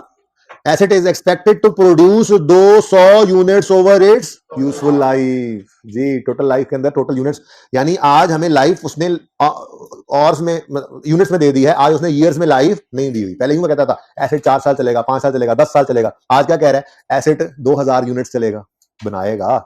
या और भी दे सकता था कि ये एसेट जो है वो 5000 घंटे के लिए चलेगा। गाड़ी है तो यूं भी लाइफ दे सकता है कि ये गाड़ी 1 लाख मील चलेगी। तो बात समझ रहे हो ना? तो लाइफ अगर दे दे यूनिट्स में तो उसको कहते हैं आउटपुट मेथड। इसी को ऑर्स मेथड भी कह सकते हैं, यूनिट्स मेथड भी कह सकते हैं, माइलेज मेथड भी कह सकते हैं, लेकिन मशहूर जमाना नाम इसका क्या है, आउटपुट मेथड। ठीक है, आउटपुट मेथड के अंदर लाइफ गिवन होती है ऑर्स में या यूनिट्स में। ठीक है, तो सही है। ओके, तो asset is expected to produce 200 units over its useful life. Production details are, पहले साल के एंड पे 90 यूनिट बनाए इसने, दूसरे साल के एंड पे 40 यूनिट्स बनाए इसने, तीसरे साल के एंड पे, ठीक है, मैं नोट करने का टाइम दे दूंगा, मतलब पिक्चर लेने का, और फिलहाल इसको समझें। मैंने आपको एक बात की थी कि स्टैंडर्ड जो गाइडेंस देता है डेफिनेशन मेथड की सिलेक्शन के लिए, उस गाइडेंस में स्टैंडर्ड क्या कहता है? स्टैंडर्ड ये कहता है कि पैटर्न ऑफ बेनिफिट और डेप्रिसिएशन मेथड से आने वाला एक्सपेंस ये एक जैसे होने चाहिए। क्या मतलब? अगर हर साल बेनिफिट बराबर है तो मेथड कौन सा यूज करो? Straight line. अगर हर साल एसेट से आने वाला फायदा कम होता जाना है तो रिड्यूसिंग बैलेंस। अब मसला इस सवाल में देखो तो क्या है, इसमें हर साल फायदा बराबर नहीं है। और यार ये फायदा ही है ना, एसेट यूनिट बनाएगा, ये टैंक बना रहा है, हवाई जहाज बना रहा है हमारा प्लांट, ठीक है, तो ये चलो गाड़ियां बना रहा है, ठीक है, तो ये यूनिट जितने बनेंगे उतने बिकेंगे, उतना फायदा है। ठीक है, क्या ये फायदा हर साल बराबर है? हर साल बराबर नहीं है। क्या हर साल ये फायदा कम होता जा रहा है? नहीं, तो ना स्ट्रेट लाइन लगा सकते थे ना रिड्यूसिंग बैलेंस। ठीक है, तो फिर कौन सा मेथड आज हमारे सामने आया? Output method. ठीक है, अच्छा, output method is very very simple. देखो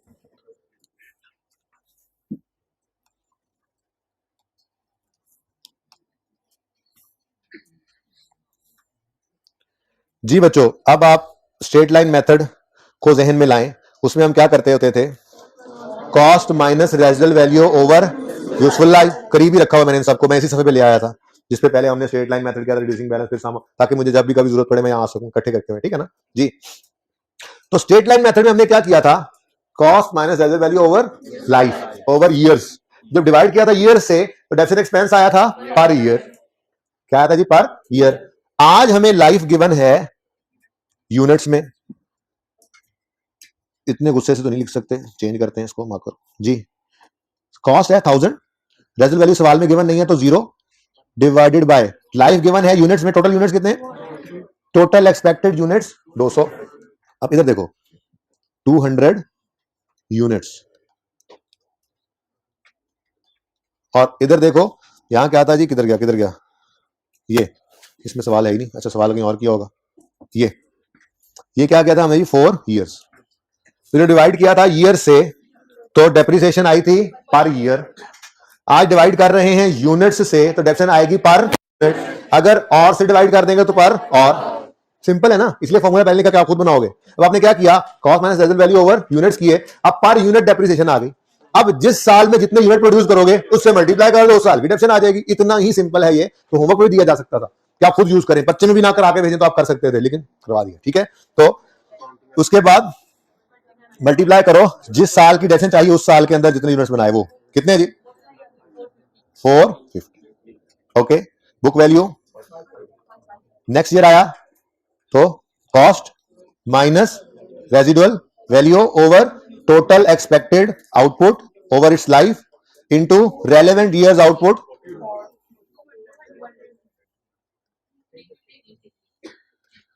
फिर जी cost minus residual value over total expected output into relevant years output, क्योंकि रेजिडुअल वैल्यू 0 अज्यूम की थी तो ठीक है। हर साल ऐसे बराबर नहीं है, हर साल कम नहीं हो रही, पहले साल ज्यादा फिर कम फिर ज्यादा, ठीक है। अब फॉर्मूला क्या बना, फॉर्मूला क्या बना इधर देखो, फॉर्मूला हम लिखने लगे। डेप्रिसिएशन एक्सपेंस का फॉर्मूला है cost minus residual value over total expected output कर देते हैं, और भी हो सकती है ना, total expected output into relevant years output into relevant years output. ले जी, ये हमारा फॉर्मूला बन गया, ठीक है। अगली अहम बात भी सुन लो, याद रखना। फिर वह अहम बात यह है कि सिर्फ रिड्यूसिंग बैलेंस मेथड वो वाहिद मेथड है जिसमें कॉस्ट माइनस रेजिडुअल वैल्यू हम नहीं करते, वरना बाकी तीनों मेथड्स के अंदर डेप्रिसिएशन एक्सपेंस निकालते हुए कॉस्ट माइनस रेजिडुअल वैल्यू करना लाजमी है। याद रहेगी ये बात। स्ट्रेट लाइन में भी कॉस्ट माइनस रेजिडुअल वैल्यू करना है, आउटपुट में भी कॉस्ट माइनस रेजिडुअल वैल्यू करना है, और वो फजूल सा एक मेथड भी रहता है हमारा सम ऑफ ईयर डिजिट, उसमें भी कॉस्ट माइनस रेजिडुअल वैल्यू करना है, ठीक है। याद रहेगी ये बात, ठीक है। सिर्फ रिड्यूसिंग बैलेंस मेथड में माइनस रेजिडुअल वैल्यू नहीं करना, उसकी वजह भी अब पता है आपको, क्योंकि जब हम रेट निकालने के लिए फॉर्मूला यूज करते हैं तो रेजिडुअल वैल्यू को उस फॉर्मूला के अंदर ही इनबिल्ट कर देते हैं, ठीक है। याद रहेगी ये बात, कॉस्ट माइनस रेजिडुअल वैल्यू सारे मेथड्स में करना है सिवाय रिड्यूसिंग बैलेंस के। एक और छोटी सी इंपॉर्टेंट बात, अगर इधर देखो, अगर मैं ये 1 जनवरी 20 की बजाय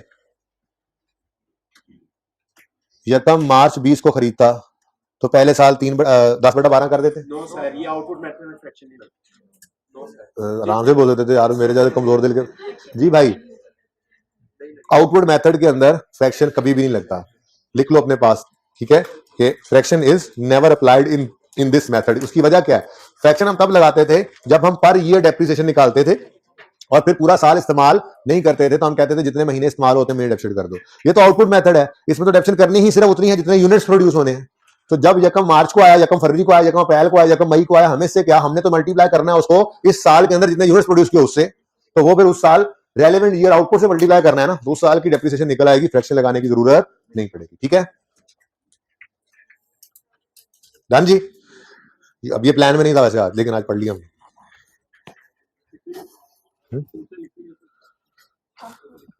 लिखेंगे क्या, क्या लिखना था, मत तंग करो उसको, मेरा अच्छा मामला है, अपने काम ना काम रखो, ठीक चले, ठीक। अच्छा है ना, रिवीजन होती है इसलिए मैं करता हूँ, मैं समझाने में ज़्यादा टाइम लगा देता हूँ, इसलिए कोई बात नहीं, रिवाइज कर रहे हो आप, मोबाइल साइड पे रख के किया करो, 1.5 घंटे में दोनों काम हो जाएंगे। फ्लाइट मोड पे लगा लिया करो, फ्लाइट मोड है ना, लेकिन फिर बार बार उसको ऑन करके चेक नहीं करना मैसेज आया कि नहीं आया। अच्छा जी, ये तो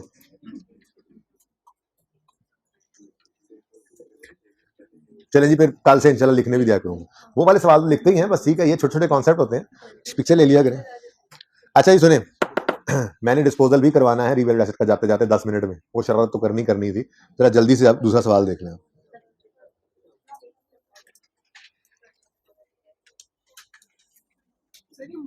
कभी आपको ऐसा नहीं लगता कि आप ज्यादा पढ़ाते हैं? नहीं, ज्यादा कब पढ़ाता हूँ यार मैं, आप कहते हैं जो हो गया हम जानते हैं। देखो, कभी आपको ऐसा तो नहीं लगा कि आपको समझ ना आई हो, तो फिर वो जितना समझ आता है मैं उतना ही पढ़ाता हूँ, और थोड़ा सा ही होता है, वो थोड़ा सा पोर्शन होता है, बस आप लोगों को लगता है बहुत ज्यादा पढ़ाती है। अच्छा ही सुने, part A, what conditions must be satisfied if an item has to be recognised as PPE. तो वो वही कंडीशंस हैं, 2 क्राइटेरिया, कॉस्ट लायबिलिटी मेजर हो सके, फ्यूचर बेनिफिट्स प्रोबेबल हो। फिर कहता है also state that at what amount should item be carried after initial recognition if entity is following revaluation model. तो आप उसको किस पे रखोगे जी, cost minus sorry revalued amount minus accumulation minus accumulated impairment loss. ये मैंने लिखवाया हुआ है, इसको पढ़ लेना एक बार, ठीक है। वैसे अब ये सवाल कर ले बहुत मुश्किल है, उसकी वजह ये है कि स्टैंडर्ड वैसे साथ लेके जाते हैं, ये पढ़ लेते हैं। बहरहाल ये एक इंपॉर्टेंट पोर्शन हो सकता है इसके अंदर, ये आप घर से लिख के लाइएगा, सोल्यूशन तो आपके पास है नहीं, ये किस अमाउंट पे इसको रखा जाता है, कहो तो दिखा देता हूँ, मसला ही कोई नहीं।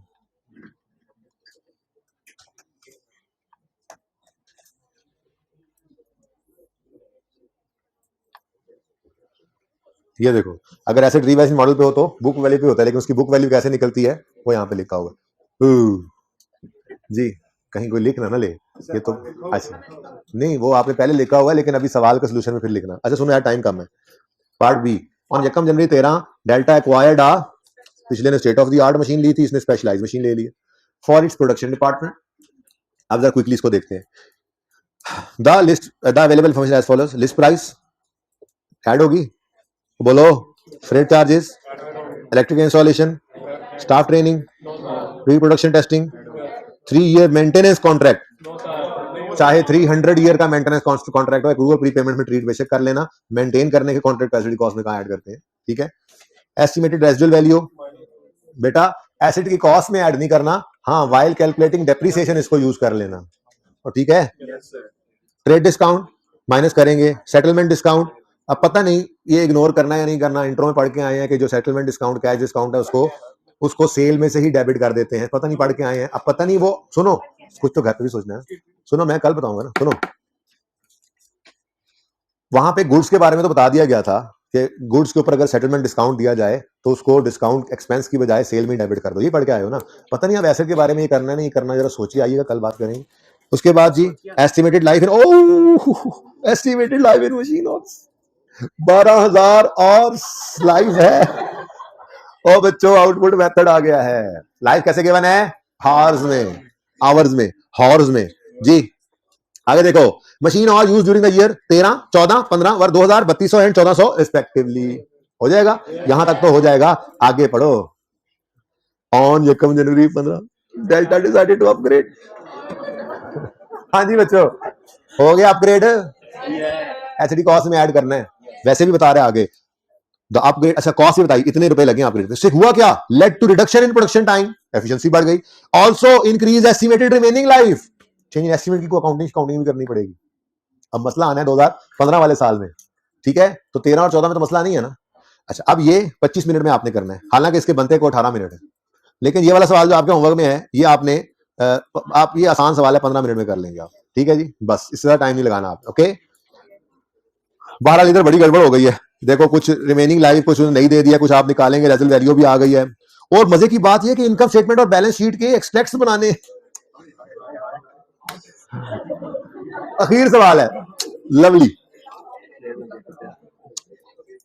चलो जी अब कल वाला काम करते हैं, आज वाला तो अब फिर कल ही करेंगे, कल वाला काम करते हैं। मार्कर्स, भाई मार्कर पिछली क्लास में भी नहीं लाया था, साकिब को बुलाएं जल्दी से यार, मेरे मार्कर्स नहीं है। अच्छा जी सुने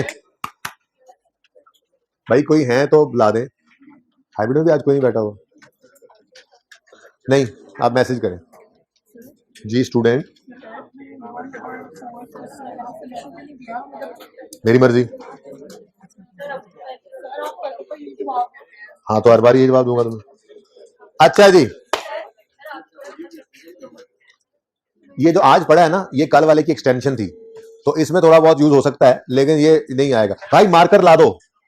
अच्छा लेकिन ये जो डिस्पोजल है ना, डिस्पोजल ऑफ रीवैल्यूड एसेट, पता नहीं रीवैल्यूएशन भी डालता हूँ ये नहीं डालता, और बताओ, वो तो फिर जब डिस्पोजल भी आ जाएगा, नोट भी बना लेंगे, फिर मजा तो तब आता है ना रीवैल्यूएशन पढ़ने का। बहरहाल देखेंगे, आई सी कितने क्वेश्चंस बनते हैं, कैसा टेस्ट बनता है। फिलहाल ये सवाल करते हैं, डिस्पोजल हम आज शुरू कर रहे हैं, छोटा सा सवाल, ये तो 5 मिनट का सवाल है, और आपकी क्लास में तो भी बहुत टाइम पड़ा है ना, तो परेशान इतना टाइम में आपको क्या करवाऊंगा, फिर आपको बाद में नोट करने का टाइम दूंगा, पिक्चर सीखने। सुने, मोइन परचेज आ पौधा फॉर 300 मिलियन, तो महंगा पौधा है। सुबह से मैं मार्कर ढूंढ रहा हूं। अच्छा बुक पे काम करो करो, बुक पे काम हो रहा है। अच्छा जी काम मैंने किया, अब ये कही जा रहे हैं हम काम कर रहे हैं।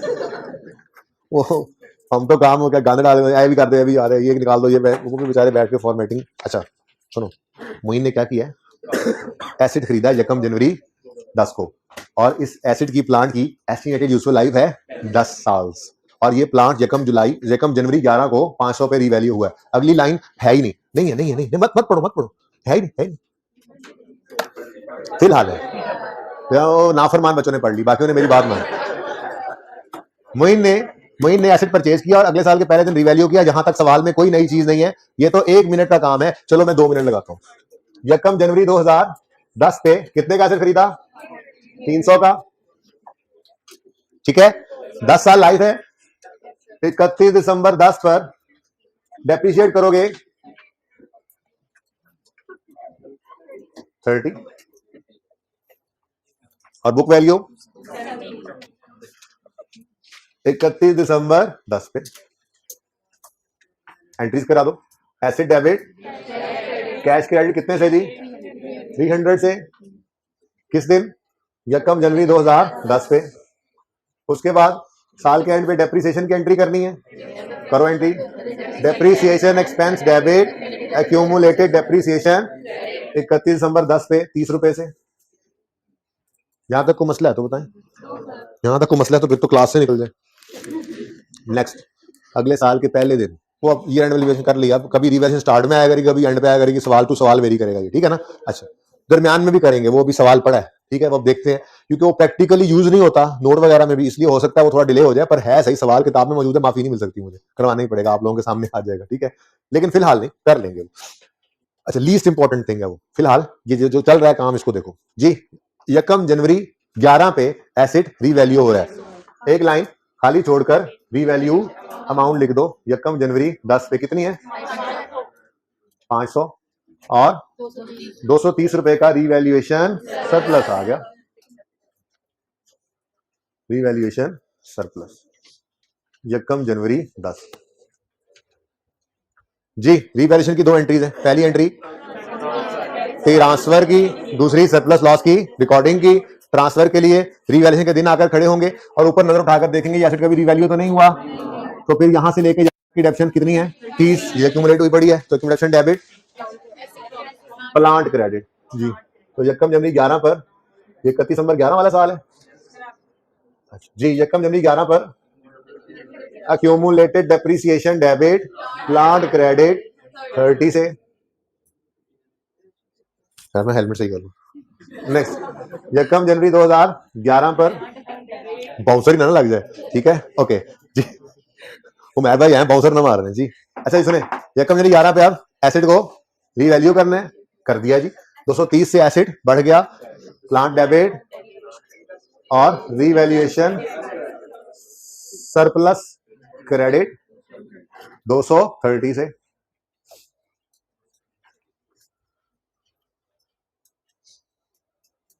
अभी से तैयारी कर लें, जगह खुली डुली जी। नेक्स्ट, अब जी इधर देखें, ये एसिड, इसकी तकलीफ हो रही थी आप लोगों को? अच्छा सॉरी, मैंने देख लिया, वैसे सबर आ गया अब आप लोगों को, ज्यादा शोर नहीं हो जाते ऐसी बात जी। कॉन्फिडेंट इतने हैं माशाल्लाह, आपको पता होगी सर की गलती, हम सही कहा, खुद सही कर लेंगे ना जी। The plant is sold for 750 million on 31 March 2011। हमारे इस साल में ये एसेट पूरा साल इस्तेमाल नहीं हुआ, मरहूम हो गया, ठीक है, लेकिन किस दिन तक हमारे पास रहा? तो एसिड की डेप्शन को हम जिस दिन तक इस्तेमाल करें वहां तक लेकर जाते थे ना, तो आज भी लेकर जाएंगे। तो 31 मार्च 2011 तक डेप्रिशिएट करना है। अगर तवज्जो सबकी, कॉस्ट माइनस रेजल वैल्यू है कोई नहीं, ओवर यूजफुल लाइफ नहीं, रिमेनिंग लाइफ, ठीक है। 31 मार्च पे खड़े होकर निकालेंगे नहीं सर, ये बातें हम यार बस करते हैं, माफ कर दें, नहीं सॉरी, नहीं माफी नहीं मिल सकती, इस दिन खड़े अब पास पेपर पे जा रहे हैं, नोट बनाने हैं, यही बातें काम आएंगी आपकी जी। तो यकम जनवरी 10 पे एसेट खरीदा, यकम जनवरी 11 तक कितने साल गुजर गए? 1 साल ही था। अच्छा, तो फिर बाकी रह कितने गए? तो डिवाइडेड बाय 10। लेकिन ये, अच्छा सॉरी, लेकिन नहीं, मैं गलती से लिख गया था, लेकिन ये डेप्रिसिएशन पूरे साल की, लेकिन इस साल में पूरा साल इस्तेमाल नहीं हुआ, तो इंटू 3/12। अच्छा अब ये देखो, ये तो हशर है, अब नशर इसीलिए पहले दिन से बोलता आ रहा था जो एसिड के साथ करो ना वही सरप्लस। सरप्लस है कितना? 230 का सरप्लस है। ये तो देखना जरा, 230 डिवाइडेड बाय 9 इंटू 3/12, बिल्कुल सेम। क्योंकि देखे ना डेप्रीसिएशन सरप्लस कब आता है? जब एसिड महंगा कर देते हैं हम। एसिड महंगा होने की वजह से डेप्शन ज्यादा होती है, तो डेप्शन ज्यादा होती है तो इंक्रीमेंटल डेप्शन का सवाल आता है ना। तो जितनी डेप्शन ज्यादा हुई है उतना ही इंक्रीमेंटल डेप्शन का असर भी होना चाहिए। तो सेम इसीलिए हम कहते हैं इसको नशर, हशर नशर। ठीक है, सेम जी। बुक वैल्यू और लेज 31 मार्च 11 तक इस एसिड को डेप्रिशिएट करें करें करें। बोले depreciation expense debit, accumulated depreciation credit 14। Next revaluation, revaluation ये भी 31 मार्च 11 पे revaluation, surplus debit, retained earnings credit, share वैसे। ठीक है जी। अब हमने इस दिन एसेट को क्या करना है? डिस्पोज। अब मेरे प्यारे बच्चों, पागल खानों, मुझे ये बताओ, आप लोगों को डिस्पोजल, सिंपल डिस्पोजल की एंट्री याद है? भूल जाओ कि हमने रिवैल्यूएशन भी कभी पढ़ी थी, इनको भी जगा दें। ठीक है, भूल जाओ कि हमने कभी रिवैल्यूएशन भी पढ़ी थी। ठीक है बेटा, और आगे सिंपल डिस्पोजल की जनरल एंट्री क्या थी? Accumulated depreciation debit, cash debit और एसिड का नाम ही लिख दें वो क्रेडिट, ये एंट्री करते थे। अब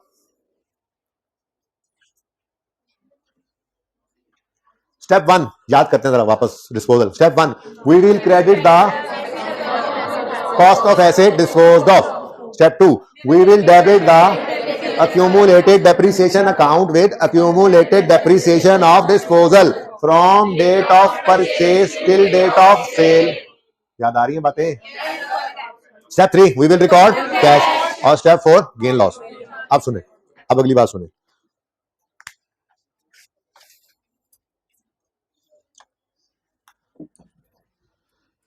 ये एसेट अकाउंट याद है आपको?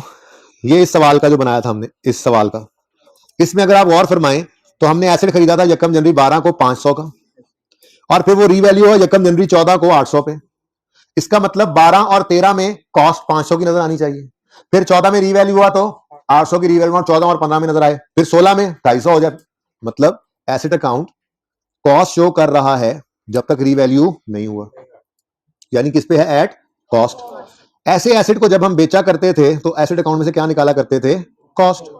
लेकिन जब हम एसेट को रीवैल्यू करते हैं तो एसेट अकाउंट में उसकी कॉस्ट नहीं रहती, वो लेटेस्ट नहीं, बुक वैल्यू नहीं। बुक वैल्यू तो ओ भाइयों बुक वैल्यू तो सिर्फ उस वक्त, उस लम्हे आती है जब हम रीवैल्यू करते हैं, लेकिन उसके बाद फिर आप क्लोजिंग देखें तो वो रीवैल्यूड अमाउंट नजर आ रही होती है। एसेट 800 पे चला गया, 800 पे चला गया, ये 800 देखो क्या था? ये 800 रीवैल्यूड अमाउंट, ठीक है ना? तो 14 में रीवैल्यू हो गया तो 14 और 15 के साल में फिर अब वो क्या शो करने लग गया? Revalued amount. ऐसे ही ऑनवर्ड्स जब जब रीवैल्यू होता रहेगा। इसका मतलब ये हुआ कि अगर कॉस्ट मॉडल पे है एसेट हमारा पड़ा हुआ तो उसको बेचने पर एसेट अकाउंट में कॉस्ट पड़ी होती थी तो कॉस्ट निकालते थे, ठीक है। लेकिन अगर रीवैल्यूएशन मॉडल पे हम चले गए हैं तो एसेट अकाउंट में तो जाने वाले एसेट की कॉस्ट नहीं बल्कि रीवैल्यूड अमाउंट पड़ी है, तो फिर एसेट अकाउंट में से निकलेगी भी क्या? ये बात समझ आई? इससे अगली बात देखो, बड़ी आसान बात, ये इसीलिए मैंने यहां पे नोट किया था, ये इसीलिए कई बार आया करेंगे, इस सफे के ऊपर हम कई बार आएंगे, ठीक है इंशाल्लाह। अगर ये एसेट 12 में बिकता या 13 में बिकता, एक ही एसेट है, तो एसेट अकाउंट में से क्या निकालते हैं? 500। ये एसेट 14 या 15 में से किसी साल में बिके तो क्या निकलेगा? यहां से 800। यही एसेट 16 या 17 में किसी साल में बिके तो क्या माइनस करेंगे? 250। जो एसेट अकाउंट में पड़ा होगा वही निकालेंगे ना, ठीक है। अब उसूल क्या बना, बल्कि क्या बदला? उसूल बदल के क्या बन गया कि एसेट अकाउंट में से, अगर एसेट रिवैल्यूएशन मॉडल पे पड़ा है तो एसेट अकाउंट में से निकलेगी एसेट की लेटेस्ट पूरी बात लिखे ना अगर, क्योंकि ये भी देखना पड़ेगा कि किस रिवैल्यूएशन के बाद हम इस वक्त मौजूद है जब डिस्पोज हो रहा है। यहां पर तो एक ही है ना पहला सवाल, ठीक है। तो लेटेस्ट रीवैल्यूड अमाउंट, डन जी। तो क्या चेंज आई पहली के एसेट अकाउंट में से क्या निकला करेगा? एसेट की लेटेस्ट रीवैल्यू। कॉस्ट तो पड़ी ही नहीं है वहां पे क्योंकि एसेट तो रीवैल्यू हो चुका है। अगली बात, डेट ऑफ परचेज से लास्ट रिवैल्यूएशन तक की डेप्शन तो हमने इस दिन ट्रांसफर करके एलिमिनेट कर दी थी। इसका मतलब अगर एसेट अपनी जिंदगी में रीवैल्यू हो जाए तो उस एसेट को अगर डिस्पोज करें तो एक्यूमुलेशन अकाउंट के अंदर कितनी डेप्शन पड़ी होगी? डेट ऑफ लास्ट रिवैल्यूएशन से डेट ऑफ सेल तक की। अब देखो, इस दिन तक की डेप्शन ट्रांसफर होकर जीरो होगी थी, एलिमिनेट हो गई थी। अब एक्यूमुलेशन अकाउंट के अंदर कितनी डेप्शन पड़ी होगी? इस दिन से लेकर इस दिन का कितनी? 14 रुपए। इसका मतलब ये एक्यूमुलेशन अकाउंट डेबिट होगा, डेट ऑफ परचेज से डेट ऑफ सेल तक की डेप्रिसिएशन से, ये भी गलत हो गया। बल्कि क्या करेंगे, डेट ऑफ लास्ट या लेटेस्ट रिवैल्यूएशन से डेट ऑफ सेल तक की डेप्रिसिएशन लेंगे, क्योंकि हमारे सवाल के अंदर कितनी है? 14। प्लांट की लेटेस्ट रिवैल्यूड अमाउंट कितनी है जी? 500। और समझ आ रही है? अब कितने का बिका है ये जी? The plant is sold for 750 million, तो कैश हो गया 750। अब बैलेंसिंग फिगर क्रेडिट साइड पे, तो प्रॉफिट एंड लॉस। कोई मसला आया ज्यादा?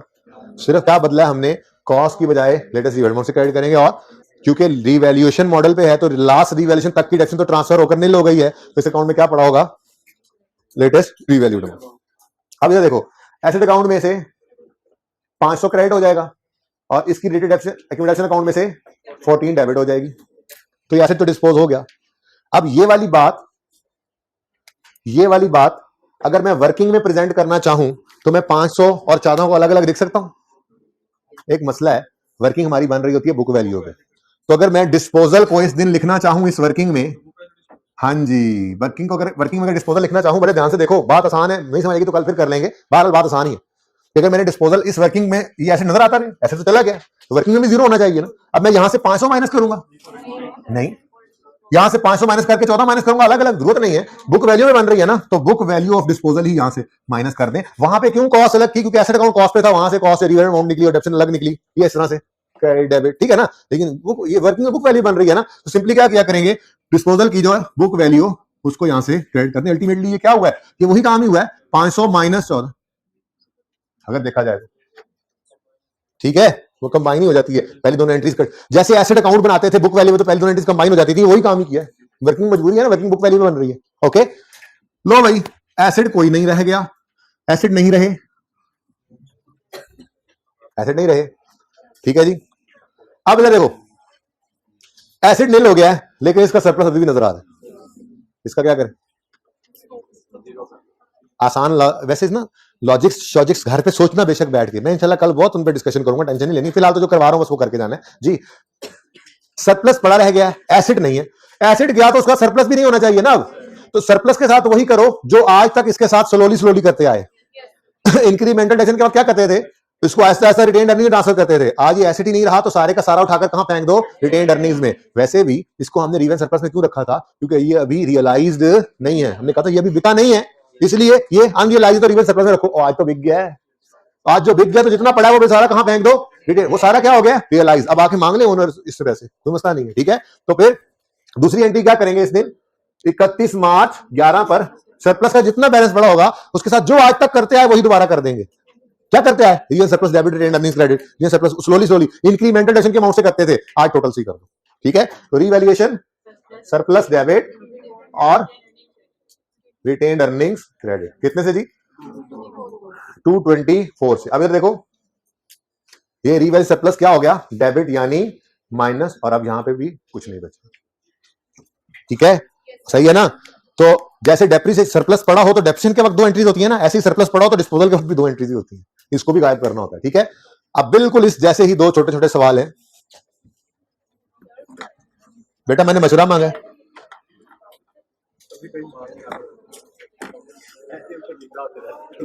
देखें जी,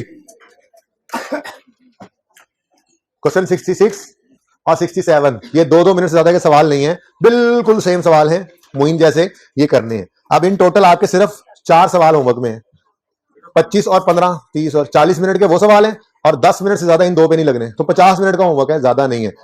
चीजें छोटी छोटी आज थी इसलिए जरा ज्यादा लग रही है।